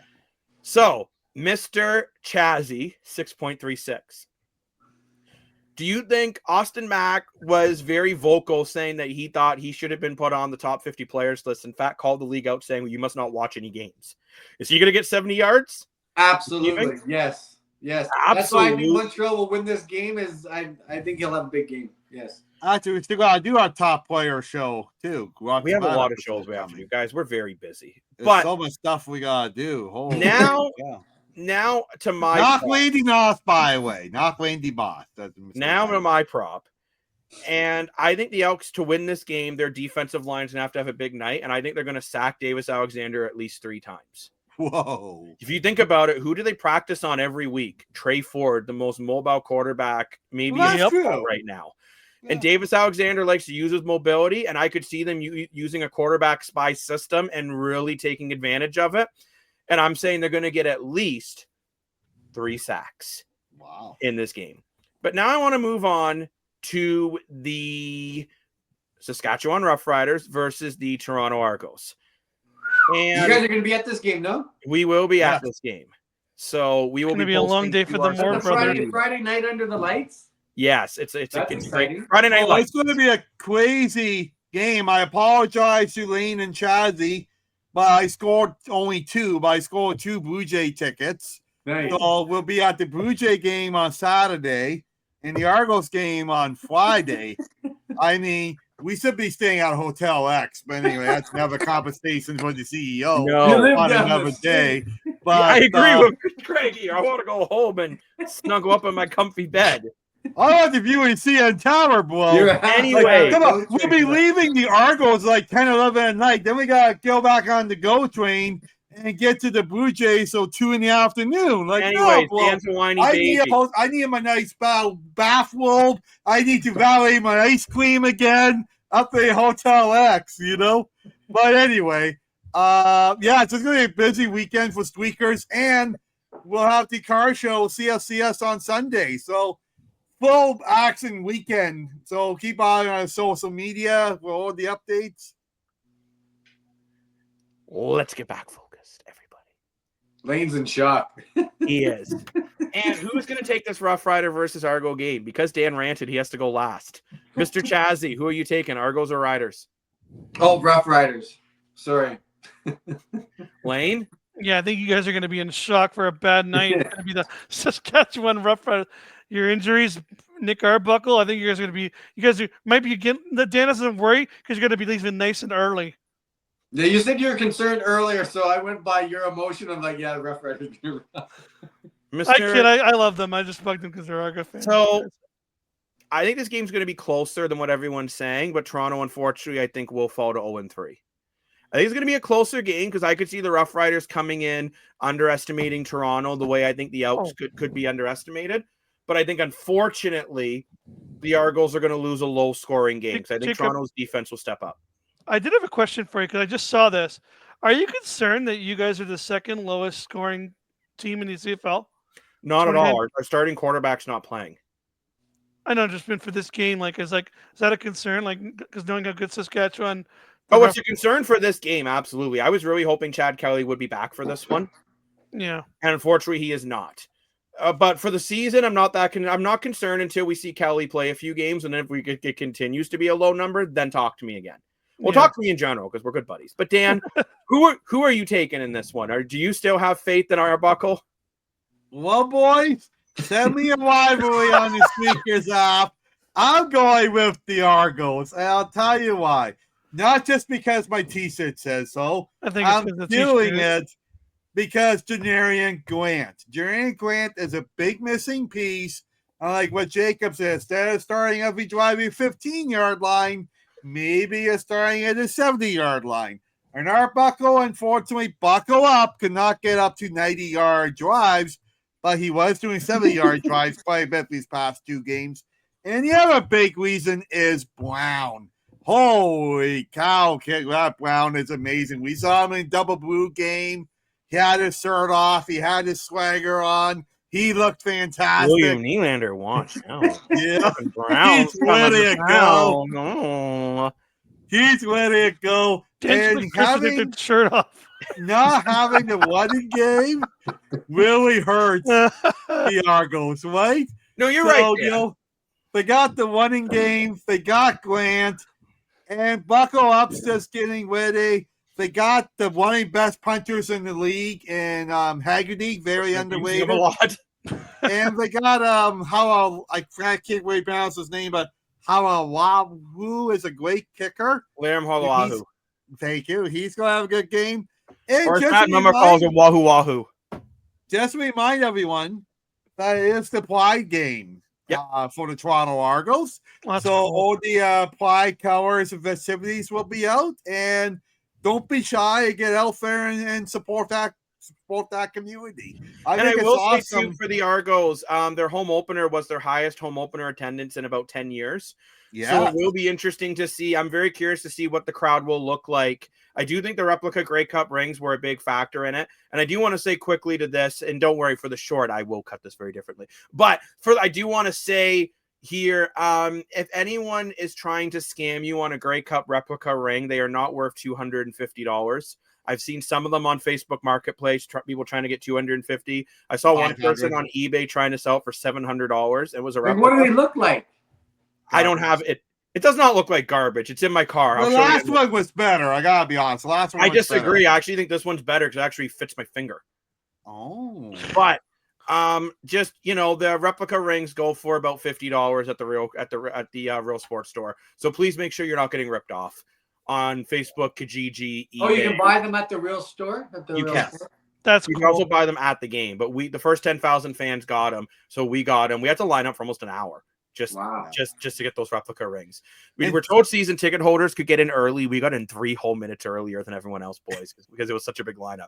But I want to reminder too. Sorry, quickly. Just a reminder, because they woke up with soccer, BMO is under a lot of instructions, and this is what our viewer of the program, friend of the program, Adam pointed out. Gates 4, 5, and 6 are closed. So take at least double the time to get into the arena. Because even as much as people, which I don't know why attendance is such a topic of conversation in the CFL with people, but as much people rag on Toronto attendance, even 12, 14, 15,000 people trying to get in at once with half your gates closed, it's a lot tougher. But how many do you have for the home opener? Sorry. just under 18,000. Wow. It was actually legitimately was a really good crowd. It was loud. Yeah, we were split. We couldn't split out the seats like we Like, normally do. what's that hold there? With the upper deck closed, it holds around 20. So So it was actually pretty close to a sellout. So give Argo Nation credit. They showed up for the home opener. I will say, with it being against the Rough Riders, it'll be another good crowd. But And it's actually less seats now because of the construction too. But I wanted to These move are- on. Saskatchewan Rider Nation, they travel well, no? They do. They do. Very Oh well. yeah. But let's get into our streakers picks for this one and get into our props. I am going to start with Mr. Dan, who looks confused. Will the Toronto Argos get at least 3 sacks? DeMarcus Christmas is injured. However, that defensive line has been doing a pretty good job with Chatfield Jr. really leading the way. Will they get at least, do you think they can get 3 sacks against a non-mobile quarterback in Trevor Harris? 100%. I love Trevor Harris, but he is older, right? And So he's he can't probably move the least quite mobile as starter fast in the league. as he used to, right? And what we saw, a prime example of this, the Argos in years past, is the Argos have the mentality of next man up. So it sucks that Christmas is LA lineup. It sucks that the other 5 starters are out of a lineup. But look out for someone that you haven't heard of on the plastic squad to really step it up. So now I'm going to move on to another prop, and this one's going to Mr. Dashing Dashko. Oh, that's me. Will the Saskatchewan Rough Riders get at least 2 interceptions against Nick Arbuckle? Get 2 interceptions? Yes.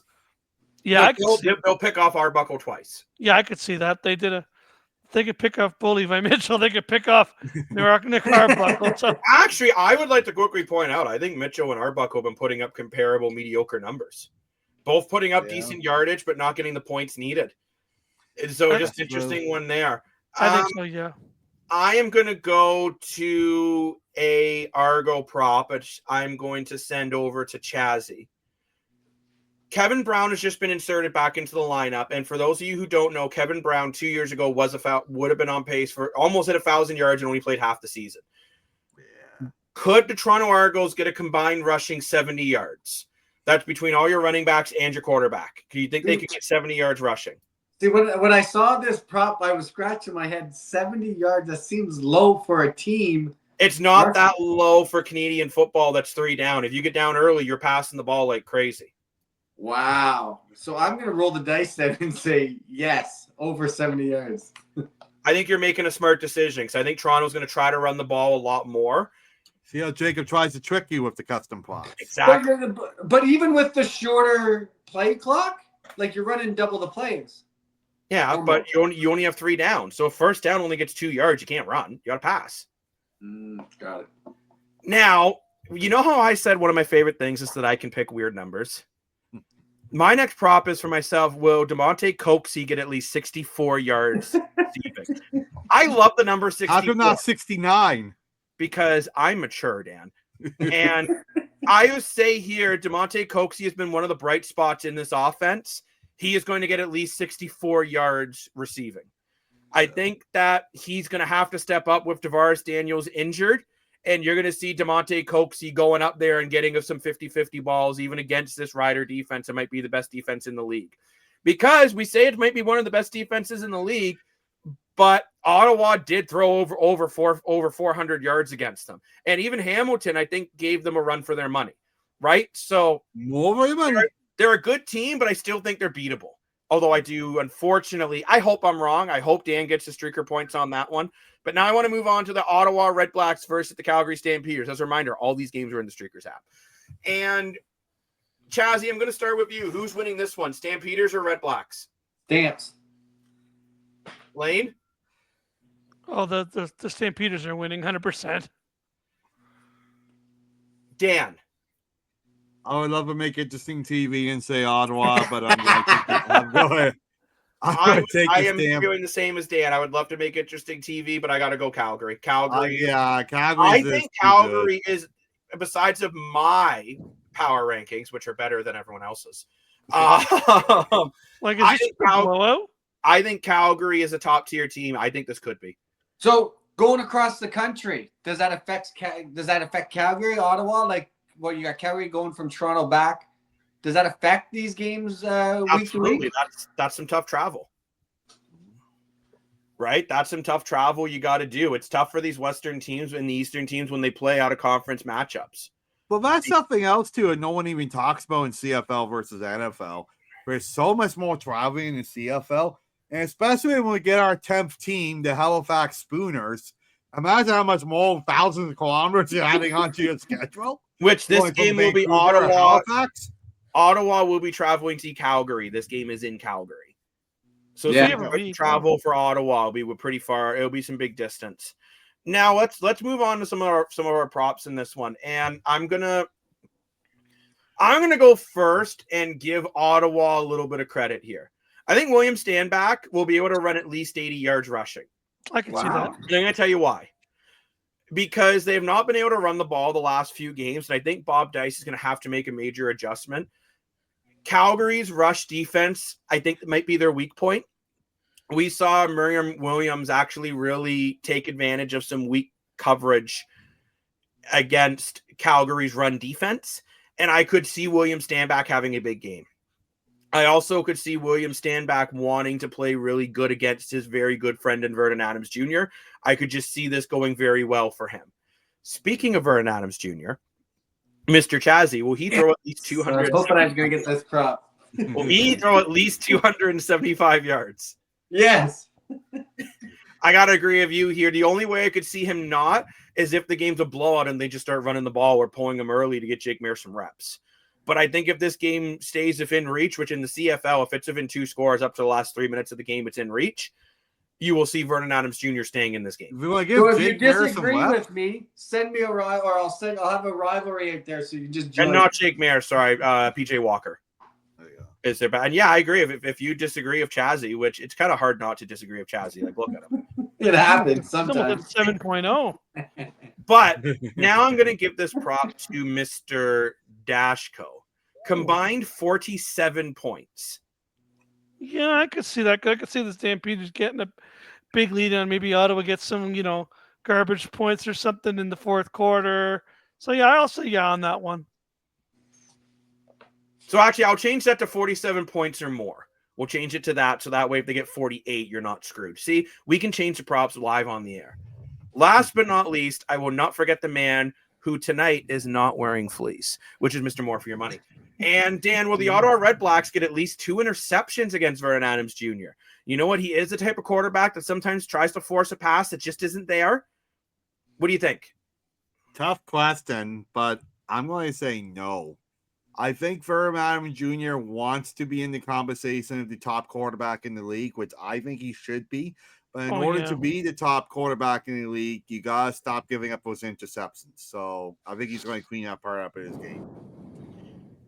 That is one I would challenge you on, Dad, if I was going to be blunt. I could actually see VA throwing 2 picks and them still finding a way to win.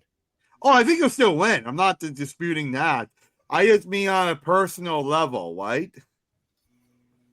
True. Now you don't think he's going to throw 2 picks? No, I don't. We'll see. I think he could. I think Ottawa's defense will have to step up. But now, last but not least, the Lions versus the Bombers. The rematch. I think this game is critical for both teams. Winnipeg really wants to continue to win the West because they have the loudest stadium in the league and they want to keep home field. They want home field because the Grey Cup is in Winnipeg this year. They could literally have home field for the entire Oh, play. wow. True. Right? So this is big. Who wins this one? We don't know who's starting quarterback just yet between Rourke or Masoli. Mind you, Jeremiah Masoli, Lane, you saw him in Hamilton. It's not like he's garbage. He's a decent quarterback. You're not a fan. Okay. I'm not impressed. Well, screw you guys. I'm going home. I am home. But I'm not Matthias Ekholm. But who's winning this one? The BC Lions or the Winnipeg Blue Bombers? Lane, I'll start with you. This is going to be another blowout. Winnipeg's going to crush them. Look what Winnipeg did with Zach Larson. I think they were going to win. Boy, did they prove me wrong. This team is dominant. This team is, I think this we talked about. This is a team, one of the teams to beat in the West if you're going to beat them.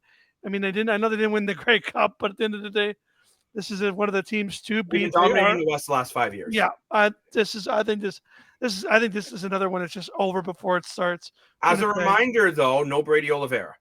So that's a big hole. But I still see what you're saying. Zach Collaros, arguably a top quarterback in the CFL. Mr. More for your money. Who are you taking? The BC Lions and the Winnipeg Blue Bombers? I think even though I picked my Blaine, who's playing Ottawa, Calgary. Even though I picked Calgary, I think it might be a close game. This game is not going to be close at all. I think this game will be pretty boring, to be honest with you. I think Winnipeg is going to blow them out. Glad you're not on the CFL's marketing team. Well, I'm just being honest, right? Wow. Really appreciate the honesty. Yeah, exactly. So, Mr. Chazzy, who are you taking here? Bombers or Lions? More reminds me of the guy off that Sports Interaction, the non-loyal fan. He'll change. Yes. Bet your way. Who are you taking, Chazzy? What's wrong with Rourke? It could be a hamstring injury, hamstring or oblique injury. I think he'll play this game. I think he'll play. I'll say it here. Regardless of York plays or not, Winnipeg's going to win. I think Rourke will play, if I had to make an educated guess. But I'm going to make interesting TV and take BC. Oh, you know what? I'm joining the CEO. oh, come on. Oh, Taking BC, and I'm going to tell There you. we go. Send us the rivalry points. literally, this is easy points for us. Me and Dave got this. No. Oh, Me and Dave yeah. got this. Zach Collaros is overrated. I think he's going to struggle. No. He struggled to start the year last year. He is not going to come out that well in this game. Well, hey, he's drugged up now. He'll be good. But I'm taking. By the way, we are not saying Zach Collaros is on drugs. Please not do with Zach Collaros at streakersonpodcast.org 1877 Collaros for kids. Our website is a phone number. But now let's move on to the props. Oh my And gosh. I'm going to start this with Chazzy here this time. Will the BC Lions get 20 points in the first half? Oh, I know. I'm going to 20 points. First half. No. Tough. No. Okay. No. Wow. Close, but I don't think they'll How are they going to win then? huh? 20 How are in they the going first. to win? Dan, 20 in the first half is hard. You get 18, 36. I don't know. You get the couple But extra you got to points. score a lot of points to beat Winnipeg. What's So- the 1 point called? What do you guys call it? What do you The call Rouge! it? The what? The Rouge. Oh, the Rouge. Okay. Now I'm going to a send couple this over, Rouge. I'm going to send this over to Dan. couple TVs and a couple TDs and 4 Rouges. Dan, will there be a combined 51 points in this game? 51 or Four higher? Rouges. Holy cow. 51 points or higher combined. Lucky to see 4 Rouges in the season. Never like one game. The kicker's gonna have an off day. Okay, Dan. Answer us. I'm going to skip you and go to Lane. Okay, what? 52? 51 points or more combined. Yay. Yay. Yay. This is a tough question, bro. I'm going to say yes, because I think Winnipeg's going to blow them out. I think it could be like 40-11. Oh, no. You're on. No. Mr. 40 to 11 and still go under. would still go 51, Dan. So there you go. Mr. Dashko. What? That's 51? Will the Winnipeg Blue Bombers get at least 3 sacks? 51? Yeah, I think they will. The Winnipeg Blue Bombers are pretty good defensively. I could see them, especially if Jeremiah Mazzoli's back there. He gets sacked an awful lot. So 100% of Mazzoli's playing, there might be 6 sacks. Okay. I'm kidding. I am going to make everyone mad and say Zach Collaros will not throw at least 300 yards. Not a chance. That's his over-under, I think, for this game was like 288. And I'm like, well, that's a dumb number. So let's just pick a nice round number at 300. And I don't think he's going to hit 300 yards this game. I think, if anything, he might not even hit. You know what, Chazzy? Screw it. Change it to 250. Zach Collaros is not going to hit over 250. Wow. No I think he 250. will get 300, to be honest. No, he won't. I No. think you go too. You guys are wrong. Wrong. I got Nick. I think their receiving core is good, though, man. Yeah. I had the perfect graphic here. I mean, you thought I was wrong He's before, and I was. wrong. And Dan is not crazy. Well, if you check the but streakers, actually, Dan is crazy. if you check the Streakers gaming app, Lane is normally right. So Bam! I'm just kidding. Yeah, you got a high percentage, bro. Moving up that leaderboard. Yeah.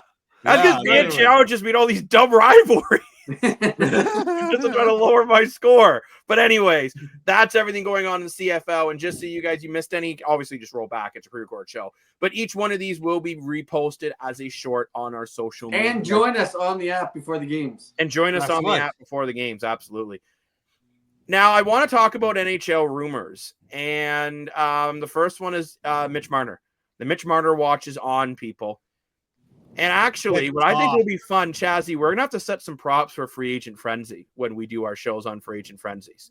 But Mitch Marner could get $14 million. That's my take. What a joke. He goes to a team that is bad. Yes. Yeah. If he goes to Chicago, if he goes to San Jose, if he goes to, I could see Kyle Dubas being stupid and paying him 14. So if he goes to Pittsburgh, I think Crosby will request a trade. I could see Carolina is the only good team that might overpay him just because they lost out on Rantanen. I think he's going to Carolina just to piss everyone off. I think he's going to go to Pittsburgh right now if I had to make a wild guess. I think he's going to Pittsburgh. Carolina's out on Mitch Marner. Pittsburgh? Pittsburgh. Kyle Dubas loves him. He loves Kyle Dubas. There doesn't look like they're going to be bringing back Evgeny Malkin. Rumor is he could be being traded.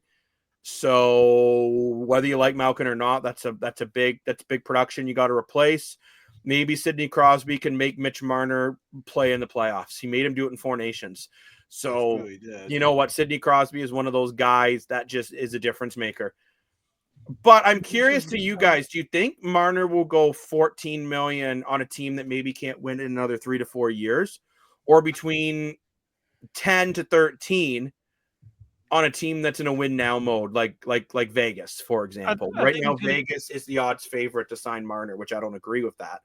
But you think, Lane, he'll take less money to try to win a cup? Because 11 to 13 mil, it's still a lot of money, especially in a non-tax state. If he's smart, he'll take 12 on a good team.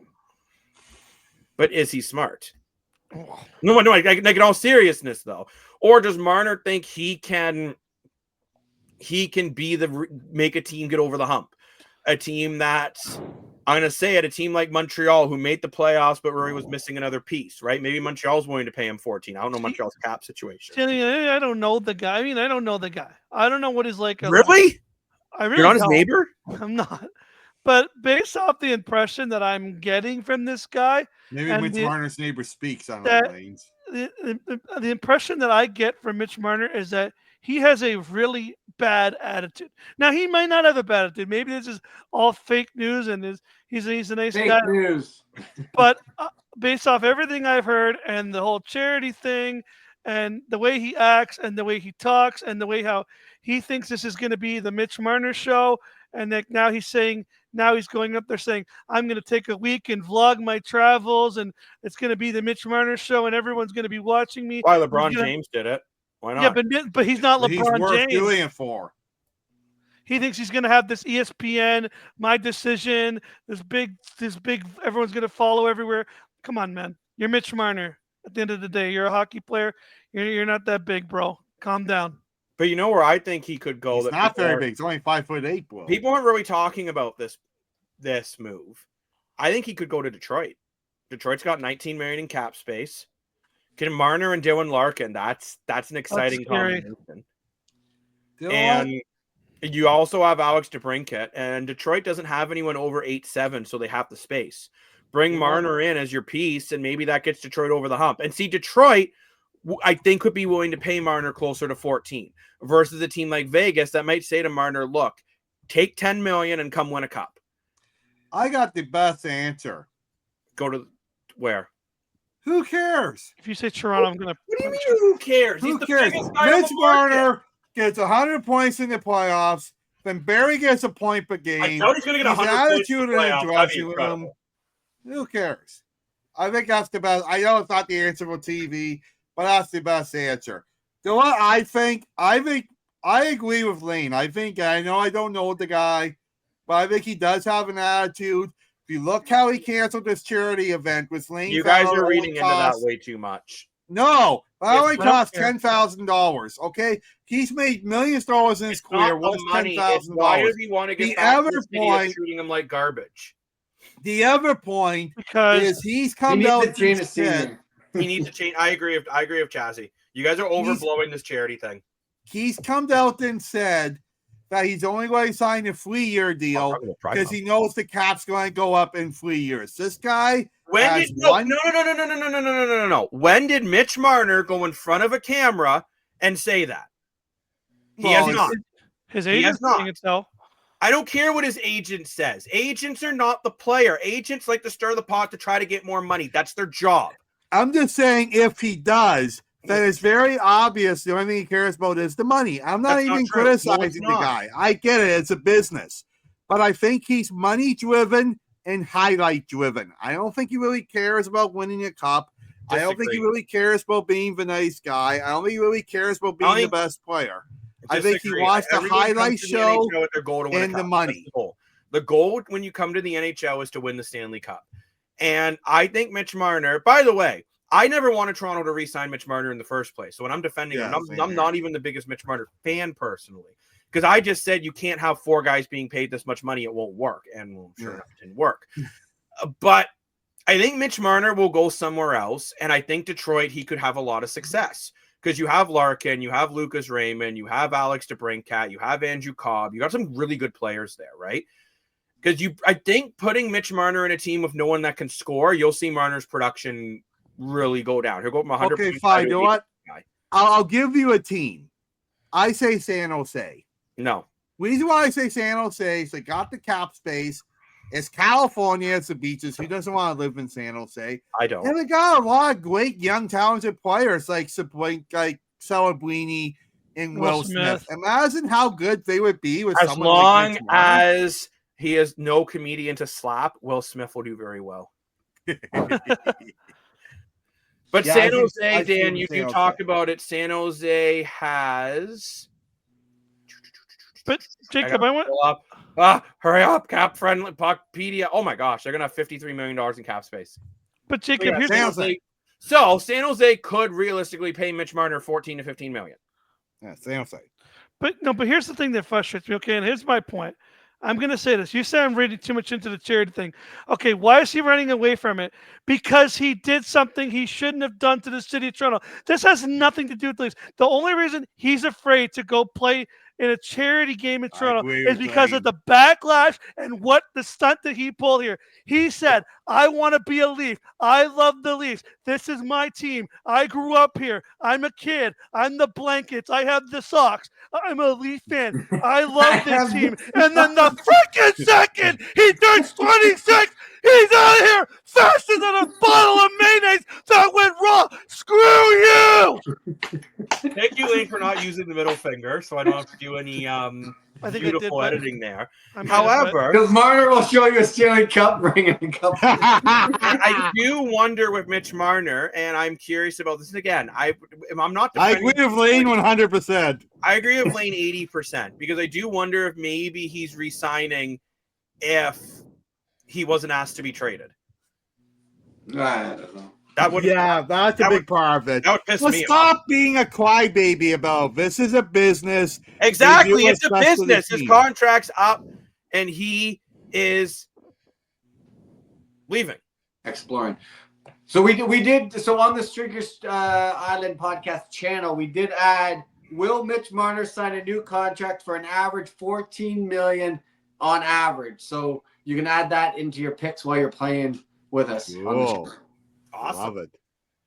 So we have that up until the 27th. So I don't disagree with you, though. I guess we leave that until July 1st, bud. Yeah, just in case he signs early, you never know. We can extend it. You can always customize our own props. So okay, sweet.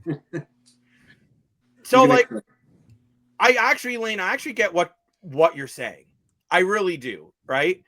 I just think the charity thing, mind you, I think he could have just donated $1 million and just made it like, be like, hey, look, I can't make it. Here's $1 million. I appreciate the cause. You guys just said you needed a change in DNA. This is not Mitch Marner's responsibility. This is the foundation now. Go get another player. Here's the 10,000. This is a whole new, like, Mitch Marner's already turned the page. Leafs got to Time turn for Leaf the Nation page to and turn move the on. page too. And you know what? Next Move man on. up. Be happy that we're moving on. Mm-hmm. Right? Okay, so move on. Be happy. No, but at the end of the day, though, we're going to talk about him because he's the biggest name on the free agent board. Mm-hmm. No, we can talk about him in words, but yeah, he's not coming back to Toronto. Another one is Matt Rempe. Yeah, my boy. Matt Rempe signs a new 2-year deal with 997-ish around there. Love 2 years. this. I think this is a great move. signing because there's not a lot of guys left in the league that do what Matt Rempe does. Sorry, what did he get? How much? Just under $1 million per year over 2 years. It's a great signing. Great signing. It's a great signing for the Rangers. The fans. If you're Toronto or Edmonton, do what you have to do and give this guy a trade deadline. Absolutely not. 100%. But it's a great move for the Rangers. Ryan Donato is also off the board at a 4x4, which I think this might be the great move. Holy. So put it into perspective. Edmonton is about to pay Trent Frederick 4x8. Yeah. Where Chicago just got Ryan Donato for 4x4. I heard Chicago's willing to shop that third pick too. Wow. Whoa, interesting. Do they want to win now. They're willing to bring someone in now for. Did they trade that pick to go get Evan Bouchard and give Edmonton a chance to bring in a young stud? Only time will tell. But you I hate saying this. Let's say the Leafs can't get a deal done with Matthew Nyes. The prospect pool in Toronto was absolutely dreadful. If you don't think you can sign him, you trade him for that 3rd overall pick and then maybe pray that Misa's available by the 3rd overall pick and get a new stud in there. No, there's speculation he might not sign. I haven't heard that, but just because I haven't heard it doesn't mean it's not true. Everyone said when Matt Sundin didn't resign in Toronto, he's going to come back to Toronto. He's going to come back to Toronto. He's going to come back to Toronto. And then sign in Vancouver after he declined the trade to Vancouver. I was shocked. I was shocked that Ryan Donato signed as little as he did. I think at the open market, he easily could have got 6.5 and probably a longer term too. 32 I don't get it. No disrespect to Chicago, but it's not California. However, does that mean something big? Chicago's not a winning team. Not yet, but maybe they're about to do something really big. That's what I was trying to say. I think he knows something that we don't. And I think this was a very methodical move, and there was a reason. So either going to do something big in the draft, or they're going to sign a big free agent, maybe Jacob Swike, Mitch Marner. Who knows? Maybe there's a big trade coming. Maybe we're trading Connor Bedard. No. But there's something big happening in Chicago. If you're trading, why else would you sign for that little in that city with a team that sucks? Because you feel in 2 to 3 years this team might be very good. I don't think Chicago. Not the way it is now. I don't think Chicago's as far off as you think they are. They're way off, Will. No, they're not. You go get a. I would say San Jose's in better shape. I would say Utah's in better shape. I would say Columbus is in better shape. I think Chicago. Everyone is Pittsburgh's in better shape. Everyone, no. Oh God, no. Pittsburgh's terrible. But you look at Connor Bedard. Yeah, he had an off season last year. His off season was still 60 points with no one to play with. Get him a couple studs to play with, and you will fall faster than Lane's webcam. And you're going to bring in a guy that can do something. You just signed Ryan Donato, 32 goals. You maybe go after Mitch Marner and throw him $14 million and have a top lineup: Bedard, Marner, Bedard, and Donato. That's a scary top line. And all of a sudden, Chicago doesn't look so bad. You then put in an offer sheet to Evan Bouchard. You make a phone call for Stuart Skinner out in Edmonton to bring in a goaltender. And all of a sudden, maybe they have Knight. They have Knight. Or they have Spencer Knight. And man, you know what? Maybe they believe in this kid. Oh, I do. Speaking of belief, the NHL does not believe Evander Kane, do they, Lane? No, they don't. And he's under investigation for LTIR fraud, which has got everyone talking about. Yeah, come on. Like, if everyone else, I mean, unless there's something that really is like groundbreaking here, that like he got caught faking the injury, that it's blatantly obvious here that like he clearly wasn't hurt and they were using it for cap relief. Like, unless it's something that like is so obvious that the NHL can't ignore it, we'll see what happens. But I got to agree here with you guys. I think this is pathetic because there's so many players that have been doing that. You can't. What's Matt? Who's gone Vegas? Matt Stone. Matt Stone, thank you. What's Matt Stone been doing every year? Like, this is the guy who looks, oh, I'm hurt. I'm the Tin Man. I can't play. Comes in the playoffs, looks like a stud. All these players that do this say, oh, they all of a sudden they're gone by game 30. They're back game 1 of the playoffs, and they look like they haven't missed a beat, right? Like, there's so many players that do this, and all these teams. Even you want to be mad at Canada for doing it. Look at Arizona, what they did. They literally wouldn't even hit the cap floor. They just bought players that couldn't play and said, we'll pay them their Shea salary. Weber. Yeah, they did it for a few players like Shea Weber and Carey Price and these guys. They just acquired their contracts and was like, well, they can't play, but we're going to pay them to hit the cap floor. So, there's all these cap shenanigans. The fact they're going to pick on Evander Kane. Again, in my opinion, the only way this is hitting the news, there must be something that's so obvious, mindfully obvious, that the NHL's like, uh-oh, we got a problem. We got to handle it. Now, mind you, this isn't the first time this has happened. I remember back when Joffrey Lupo was injured for 3 years. Oh, yeah. That the league did the same investigation, and then he failed a physical, and that was the end of that. So, time will tell if Evander Kane. I don't think anything will come from this. I forgot about Joffrey Lupo. But the one that I'm really surprised about is he's a model, too. Frank Sorelli. Lane, and you found this out about potentially the Flames going after JJ Peterka. Yeah, so he called Sportsnet 960, which is the alternative to Fan 590 here in Vancouver, yeah, or out west, I should say. Yeah, the Flames have been calling on Sabres JJ Peterka, and that name has been floating around. I think that's you want to talk about a team that's want to make an upgrade. We talked about the Calgary Flames. They need something there. Right on the cusp of being great. They look like they're finally starting to recover from the Matthew Tkachuk trade. Looks like they're getting the pieces, they're getting the players, but they need that extra piece. I think this is a great addition. JJ Peterka is a what's fantastic. Going the other way? Draft picks? Maybe not a lot. It's the thing. That's the thing with Buffalo right now, and that's the thing with Toronto. You're tough because you're in the same division again. Which I don't want to get into that argument, but with Buffalo, they're kind of stuck because team players are just going, yeah, cool beans. I'm just not signing. So with Buffalo, you're in a real tough position if you're Kevin Adams right now because you can't really get a lot of assets because nobody really wants to be here. Everyone's asking for trades. Everyone's requesting trades. People are refusing to play for this team. You hear all these players saying, "I'm not." Them. I mean, Buffalo has windows. Like, okay, enough of that. But that's not why. But I actually, number one, I love this trade for Calgary. JJ Peterka is. I think that's incredible. Really that's why I'm actually what's going the other way. 27 goals, 41 assists, 68 points, and only a -1. I'll look up a player for you. I think. What do you guys sign Peterka at? Like $7 million at least, right? Who cares? Bring him in to play with Kadri.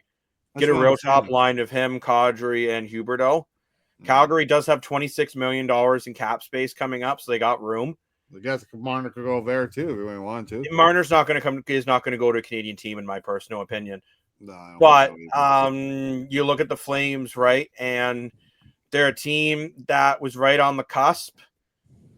Remember, Michael Backlund's on the last year of his term. He is 36. Do you consider moving on from him? Maybe that could be a one. Same with Ryan Lomberg. He could be in the mix. And you go look at defense. My gosh, I can't get over how cheap their defense is for how good it is. Like Mackenzie Weegar's your highest paid defenseman, only 6.25. That's why I keep saying that Tkachuk trade wasn't actually that bad. What about Anderson? He's got to get paid more than that. No? 4.55. Now he has a UFA coming up. If you don't think you can get him signed, he's a UFA next year. So if you don't think you can get him signed, maybe you trade Rasmus Anderson for JJ Peterka. Buffalo desperately needs defense. You have Calgary desperately needs offense. There's a lot of studs available in the free agency in the defensive position. That could be a match made in heaven. I mean, I love Rasmus Anderson. I think he's part of Calgary's DNA, but I got an answer for you, Dan. I think I know what's going back. If this is a thing, I look at the draft picks, right? Unlike the Leafs, Calgary actually has draft picks. They've got 2 firsts, 1 second, 1 third. Next year, they got 2 firsts, 1 second, 2 thirds, and 3 years, they got 1 first, 1 second, 1 third. So these guys have a lot of picks to throw around, And if you're Buffalo, at this point, I don't know if Jacob would agree with me. I think Buffalo at this point just needs to be like, all right, Let's Yeah. reset this.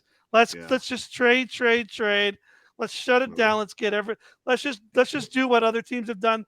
Let's just get a ton of draft picks and let's clean the cupboards. Let's get rid of all the moldy things. Let's get rid of all the things. Let's take it to the food drive and let's get some new stuff here.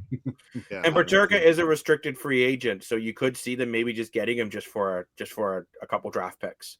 Yeah, for sure. So watch out for that. I think he makes Calgary a lot better.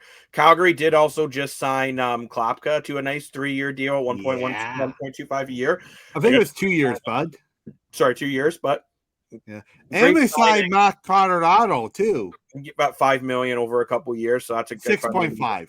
But whatever, great contract. I think Buffalo though is not, Tad. I don't think so. I don't think Buffalo's done. I have said this once and I'll say it again. I still think Tage Thompson could be on the move. I think Buffalo might just want to completely blow up. I think Buffalo almost needs to tank so they can get some real draft picks. It's supposed to be a very stacked draft class next season. Mm-hmm. That's who I think Toronto should go and get, actually, and make a trade for Tage Thompson. It's only got Didn't Buffalo just go through that phase? Yeah, I know, but it's not working, Chazzy. You got to do something. And you got Alex Taku's contracts coming up soon. He could be another one. But Tage Thompson's only got a cap hit of 7.14. So it's a move that Toronto could definitely bring in. And he's a big power forward. He scores a lot. Well, imagine him instead of Mitch Marner.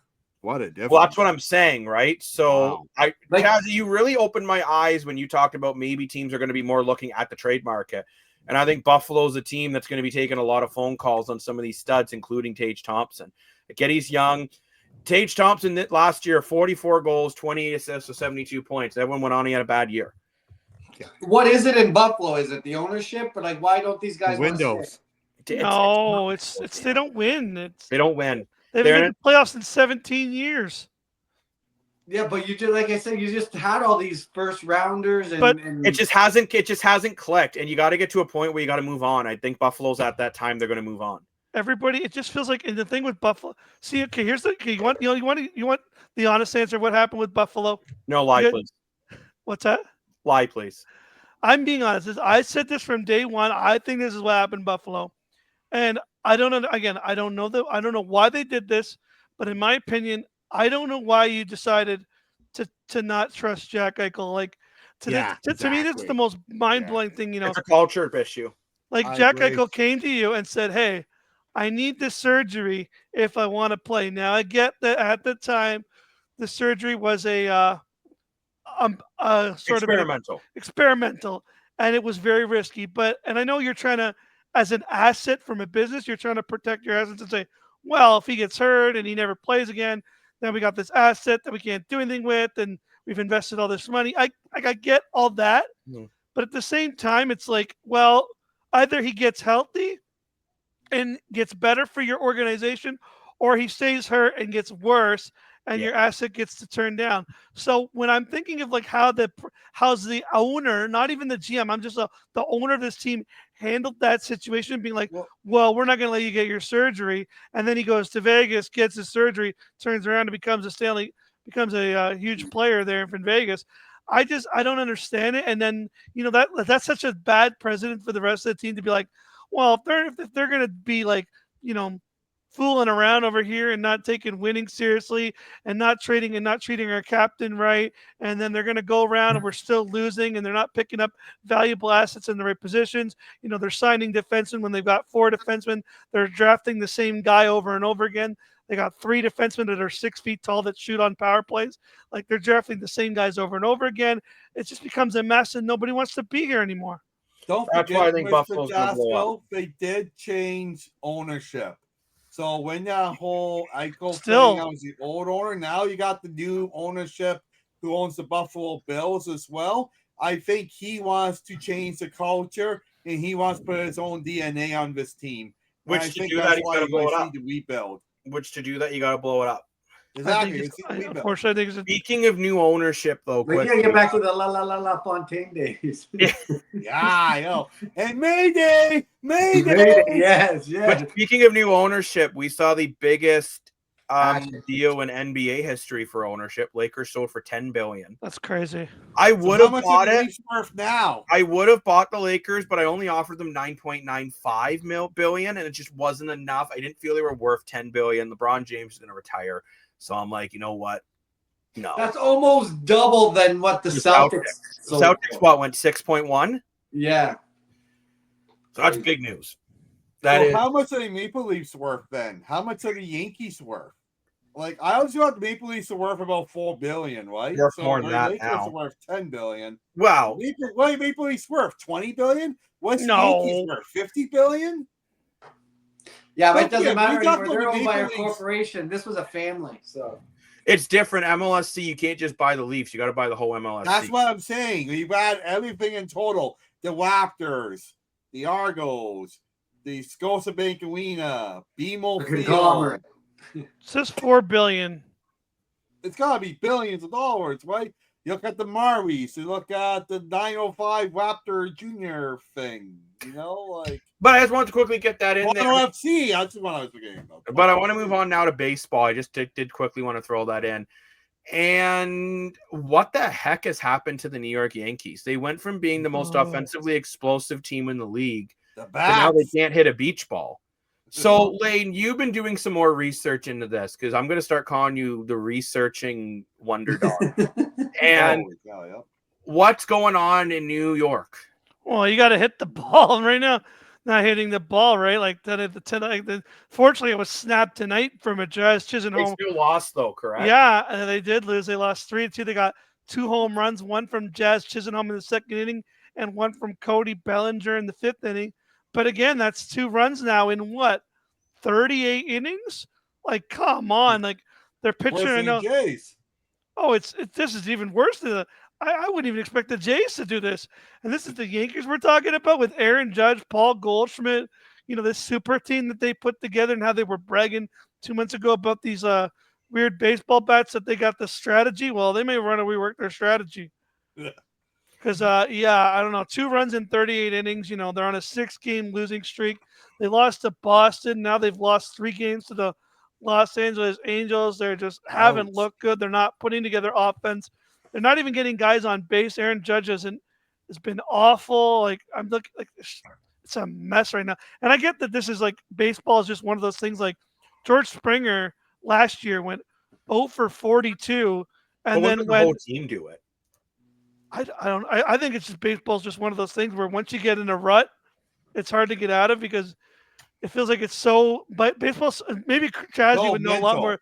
Chazzy would know a lot because he plays softball, but I feel like baseball's so like you're doing the same thing over and over again. It's not like hockey where there's different plays. You're going up to the plate, you're swinging at balls and trying to hit them out of the park, right?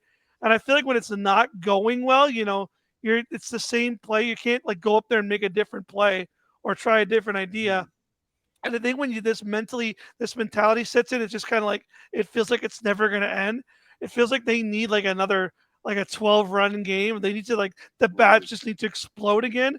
I kind of thought tonight when Chisenhome hit the home run, I'm like, okay, maybe this is it. Like the bats are loose, they're gonna go. But again, felt like it was just another off night. But what do you think, Chazzy? Am I right or wrong in this situation? You play softball. No, absolutely. The game of baseball, hills and valleys, and it's how these players pull themselves out of their ruts, and you just go on those strings of.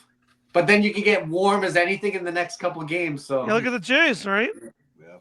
Mind you, I don't even remember the Jays being this bad when they just can't I have a question. I've never remembered a team going 30-plus innings without getting a run. That's do you think the pitchers figured out how to pitch against these new bats? Do you think they watched on the tablets? Yeah. A lot of film. And that's the thing. We try something new like that. It's a huge gamble. You find a little loophole in the rule book. You think you get away with it. It's a huge gamble. It'll work until everyone else catches up. And now everyone's catched up. And I'm like, well, now what do we do? Right? That's a good point, Dan. That's a good point. It could cost them. It could cost them home field in the playoffs. It could cost them the playoffs right now. I mean, you got the Rays and the Jays right on your tail. Good. You got the Jays right on your tail, and same with Tampa. Now, mind you, I think they will snap at it. I do think this team will snap out of it too. I know, but as I've said, and I've said this so many times, you can't win a season in June. It can slip away. If you guys remember about a month ago, remember the Jays were about 9 games behind and the Rays were about 8. Yeah, I The know. Rays are now a game and a half behind, and the Jays are now 2 games behind. I know. Right? The Yankees are 3-7 in their last 10. Jays are 6-4. Rays are 7-3. Red Sox are now 8-2 in their last 10. Right? All these teams are back over 500, except the Orioles. They suck. But I mean, like, you're looking here, and the AL East is starting to look like the AL East. The Yankees had a chance to really run away with it, and they've kind of blown it.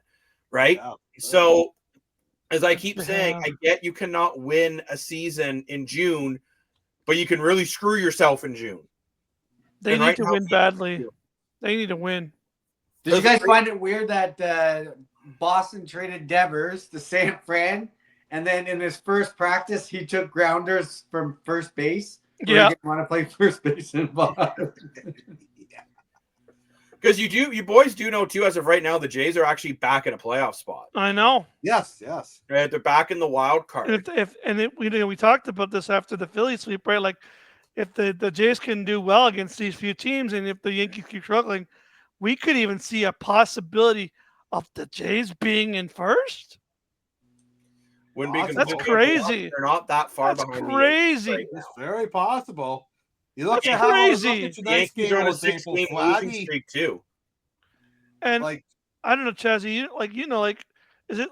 Is this baseball? Is it like you feel like it's hard to snap out of, right? Like something that's just it's got to. You really got to think positive, right? Like, what do you got to change? Like, what do you think they got to do here? What, for the Jays? No, for the Yankees. Like, what do they got to do differently? Yeah. Like, what is it? Change the lineup, move guys around, like maybe put Judge in, maybe make Judge bat 8th for a few games. Just change the lineup, change their pregame warmups. I don't know. What is it? We got so many Eagles in that locker room, right? The amount of money that's in that clubhouse. Do you think that's causing it too? Like, no, I think it's just baseball. These guys are just not hitting right now, and they're in a rut. Two series? You had 2 bad series, right? And the way you look at it, these guys look at it as series. They'll move on, and then if you get into the 3rd and 4th, then. Mind you, the Yankees all can be saved as long as they can find a way. And then when they face the Jays later this month or next month, if they can win that, you win that series, and all of a sudden it's a different tune. But for the Blue Jays here, remember last time we talked, their batting differential was a -74. Last time it's not that anymore. It is now a -4. Wow. So over the last about month, the Jays are Red Sox are now a +18 on run differential. The Yankees, last time we looked, I'm looking back at my old notes, were a run differential of a +147. They are now a run differential of a +97. Right? So we're seeing a big trend flip-flopping here. So that's bad, man. The Jays coming up too. You know what? We got they're coming up against the White Sox next. That should be. And let's be honest, I don't know if you boys would agree with me. That's a very sweepable series for the Jays. 100%. Yep. I want to give credit tonight to the Jays pitcher tonight. Oh my gosh, if for guys who he was not supposed to. They were giving him a lot of praise tonight, but man, did he ever just play fantastic? 8 strikeouts. I'm trying to get his name here, but I just had it and I lost it. But yeah, eight strikeouts for him. Pitched about just over almost 6 full innings. The guy was an absolute stud. And it's funny enough, they're talking on the broadcast how he's not a pitcher. Wow, he's not a strikeout pitcher. And what does he do? 8 strikeouts. That's crazy. And that's the difference too right now between the Jays and the Yankees. It's other guys stepping up right now. You look at Badger in Toronto, right? He's a guy that's been really big. Badger, yeah. Badger, yes. Thank you. And even without Dalton Varsho out of the lineup, Max Scherzer, who was pitching for Buffalo, right? So he could be coming back soon. And I know, Chazzy, you said that's going to fix the offense. So let's wait and see how many runs he produces. His presence will fix the offense. But what I mean is that it's showing the next man mentality. Do what? I'll just say it here. We've been so busy on the island with the NHL playoffs and the NBA playoffs and the CFL football and all that. But now, the Super Bowl, of course, but now it's all kind of winding down. We see how popular the live shows are. Maybe we should start doing a little bit of live shows of baseball. You know, if you're interested in a post game about the Jays or a pre-game about the Jays, we unfortunately can't do every single game because they play a lot of games. But that's something you might want to see. Let us know, and maybe we'll start talking some baseball live with the fans. Let us know. Send us an email to streakersislandpodcast@gmail.com. Or that is a real email. It's not when I say our email is a phone number. Or follow us on all the social medias and send us a message there. But yeah, I think the Jays are really starting to find their stride, and so are the Red Sox and the Yankees. They can't let this streak. I get they're going to win a game soon, but what I mean is they can't win 1 or 2 and then lose 4. Who do they even play next? I'm going to right. The Yankees got to try to. They got to try to get going sooner than later, or else they could be in trouble. Jacob, I don't know if you would. I thought like when I looked at this after the Royals, like when we talked last, they're playing the Royals, and I'm like, okay, you got the Red Sox and the Angels. Those are pretty serious. And you got one more game against the Angels tomorrow. Mm-hmm. Then you play Baltimore for 3 games. Like, I'm assuming you could be. That's where maybe you get it back because Baltimore is really underachieving right now. Baltimore is. Maybe that's where you get it back, but or does Baltimore find their game? As Chazzy just said, Baltimore's underachieving. Yeah, they could. They're a team that could find their game again too because they haven't found it yet. Because Baltimore was pretty good just a couple of years ago. The Yankees got to find a way to win. I think the Yankees, before they hit the Jays at the end of the month, you have the you're finishing off the Angels. You got the Orioles, Reds, and the Athletics. You got to win at least 2 of those series coming up. And the White Sox. No, the Jays play the White Sox, not the Yankees. Sorry, the Yankees. Get absolutely wrecked. So, but I'm hashtag roasted. But I'm looking at I'm looking at this. I think the Yankees got to win at least 2 of these next series, right? To kind of try to get back into a groove. Let's say you only win 1 game per series coming into the Jays. Jays could continue to keep winning 2 out of 3 at least. You could be in some trouble if you're the Yankees here. And don't forget about the Boston Red Sox. I can't believe I'm saying that because the Boston Red Sox are really struggling. But you know what? They just won the series against the Mariners. They got the Giants coming up next, Angels and Jays. Red Sox also could be in a power position here. That series against the Jays and the Red Sox could be the battle for second. Right? Fun of the program here, Peter. What's going on with the Yankees? Oh, he'll just go on a rant that's almost as crazy as Lane's. Yeah, exactly. It's awesome. But it is time we wrap up the show for tonight. And Dan, I know you wanted a mindset, but there's one that I got to get in here tonight, and I'll let you save yours for maybe our next live show. No problem, bud. But for those of you who don't know, a good personal friend of mine committed suicide 9 years ago as of the 18th of June. And it's just one of those things I can't say I like to bring up because it's not something you want to bring up. Obviously, suicide is a really tough mental illness. And I just say as a mindset is tonight, if you're going through something and need someone to talk to, please reach out. You know what? There's so many support systems now that are out there for people who are dealing with mental health issues. Everyone is someone who loves and cares about them, even if you feel like you don't. You know, you feel like the world's crashing down, but the world is better with you in it. I just wanted to leave the show on that tonight, that if you are going through that struggle, please reach out to someone, whether it's a family, a friend. Gosh, talk to your dog. Just talk to someone. I don't mean your dog like your homie. I mean like Wolf. But like talk to someone there because people do care about you, right? It's a world that is very, very frustrating some days. And you know what? There is a suicide helpline, which is 988, where you can call if you are feeling very stressed out and you just need someone to speak to. So there's always someone there who cares. There's always someone there who loves you. So just make sure that, you know what, you're talking to people. And if you're going through a hard time, please remember the world is better with you in it. And when the world is rough, there's always a better path coming up. I can look at it and I think I'll just say this to myself. I was bullied a lot and teased when I was younger. And now I host a podcast and I do all these cool things, right? So just remember, it doesn't matter what's going on in your life, that there are people there that care, people out there who love you, and your world is a better place if you in it. I'm Jacob Moore, the self-proclaimed sports analyst. joined by Lane, Dashing Dashco, We love you all. Hearts, yeah. Chazzy, 6.36, and Mr. More for your money. Woo! Until next time, we will do a live show this weekend. I'm not sure when yet, but we will cram one in there like a Thanksgiving dinner. So thank you very much, everyone. Maybe it'll be Friday. I consider Friday part of the weekend, so we'll see. But I'll see you later. Well, it'll be Saturday after days because Friday's. See you later. Goodbye. Bye. Goodbye now. Bye.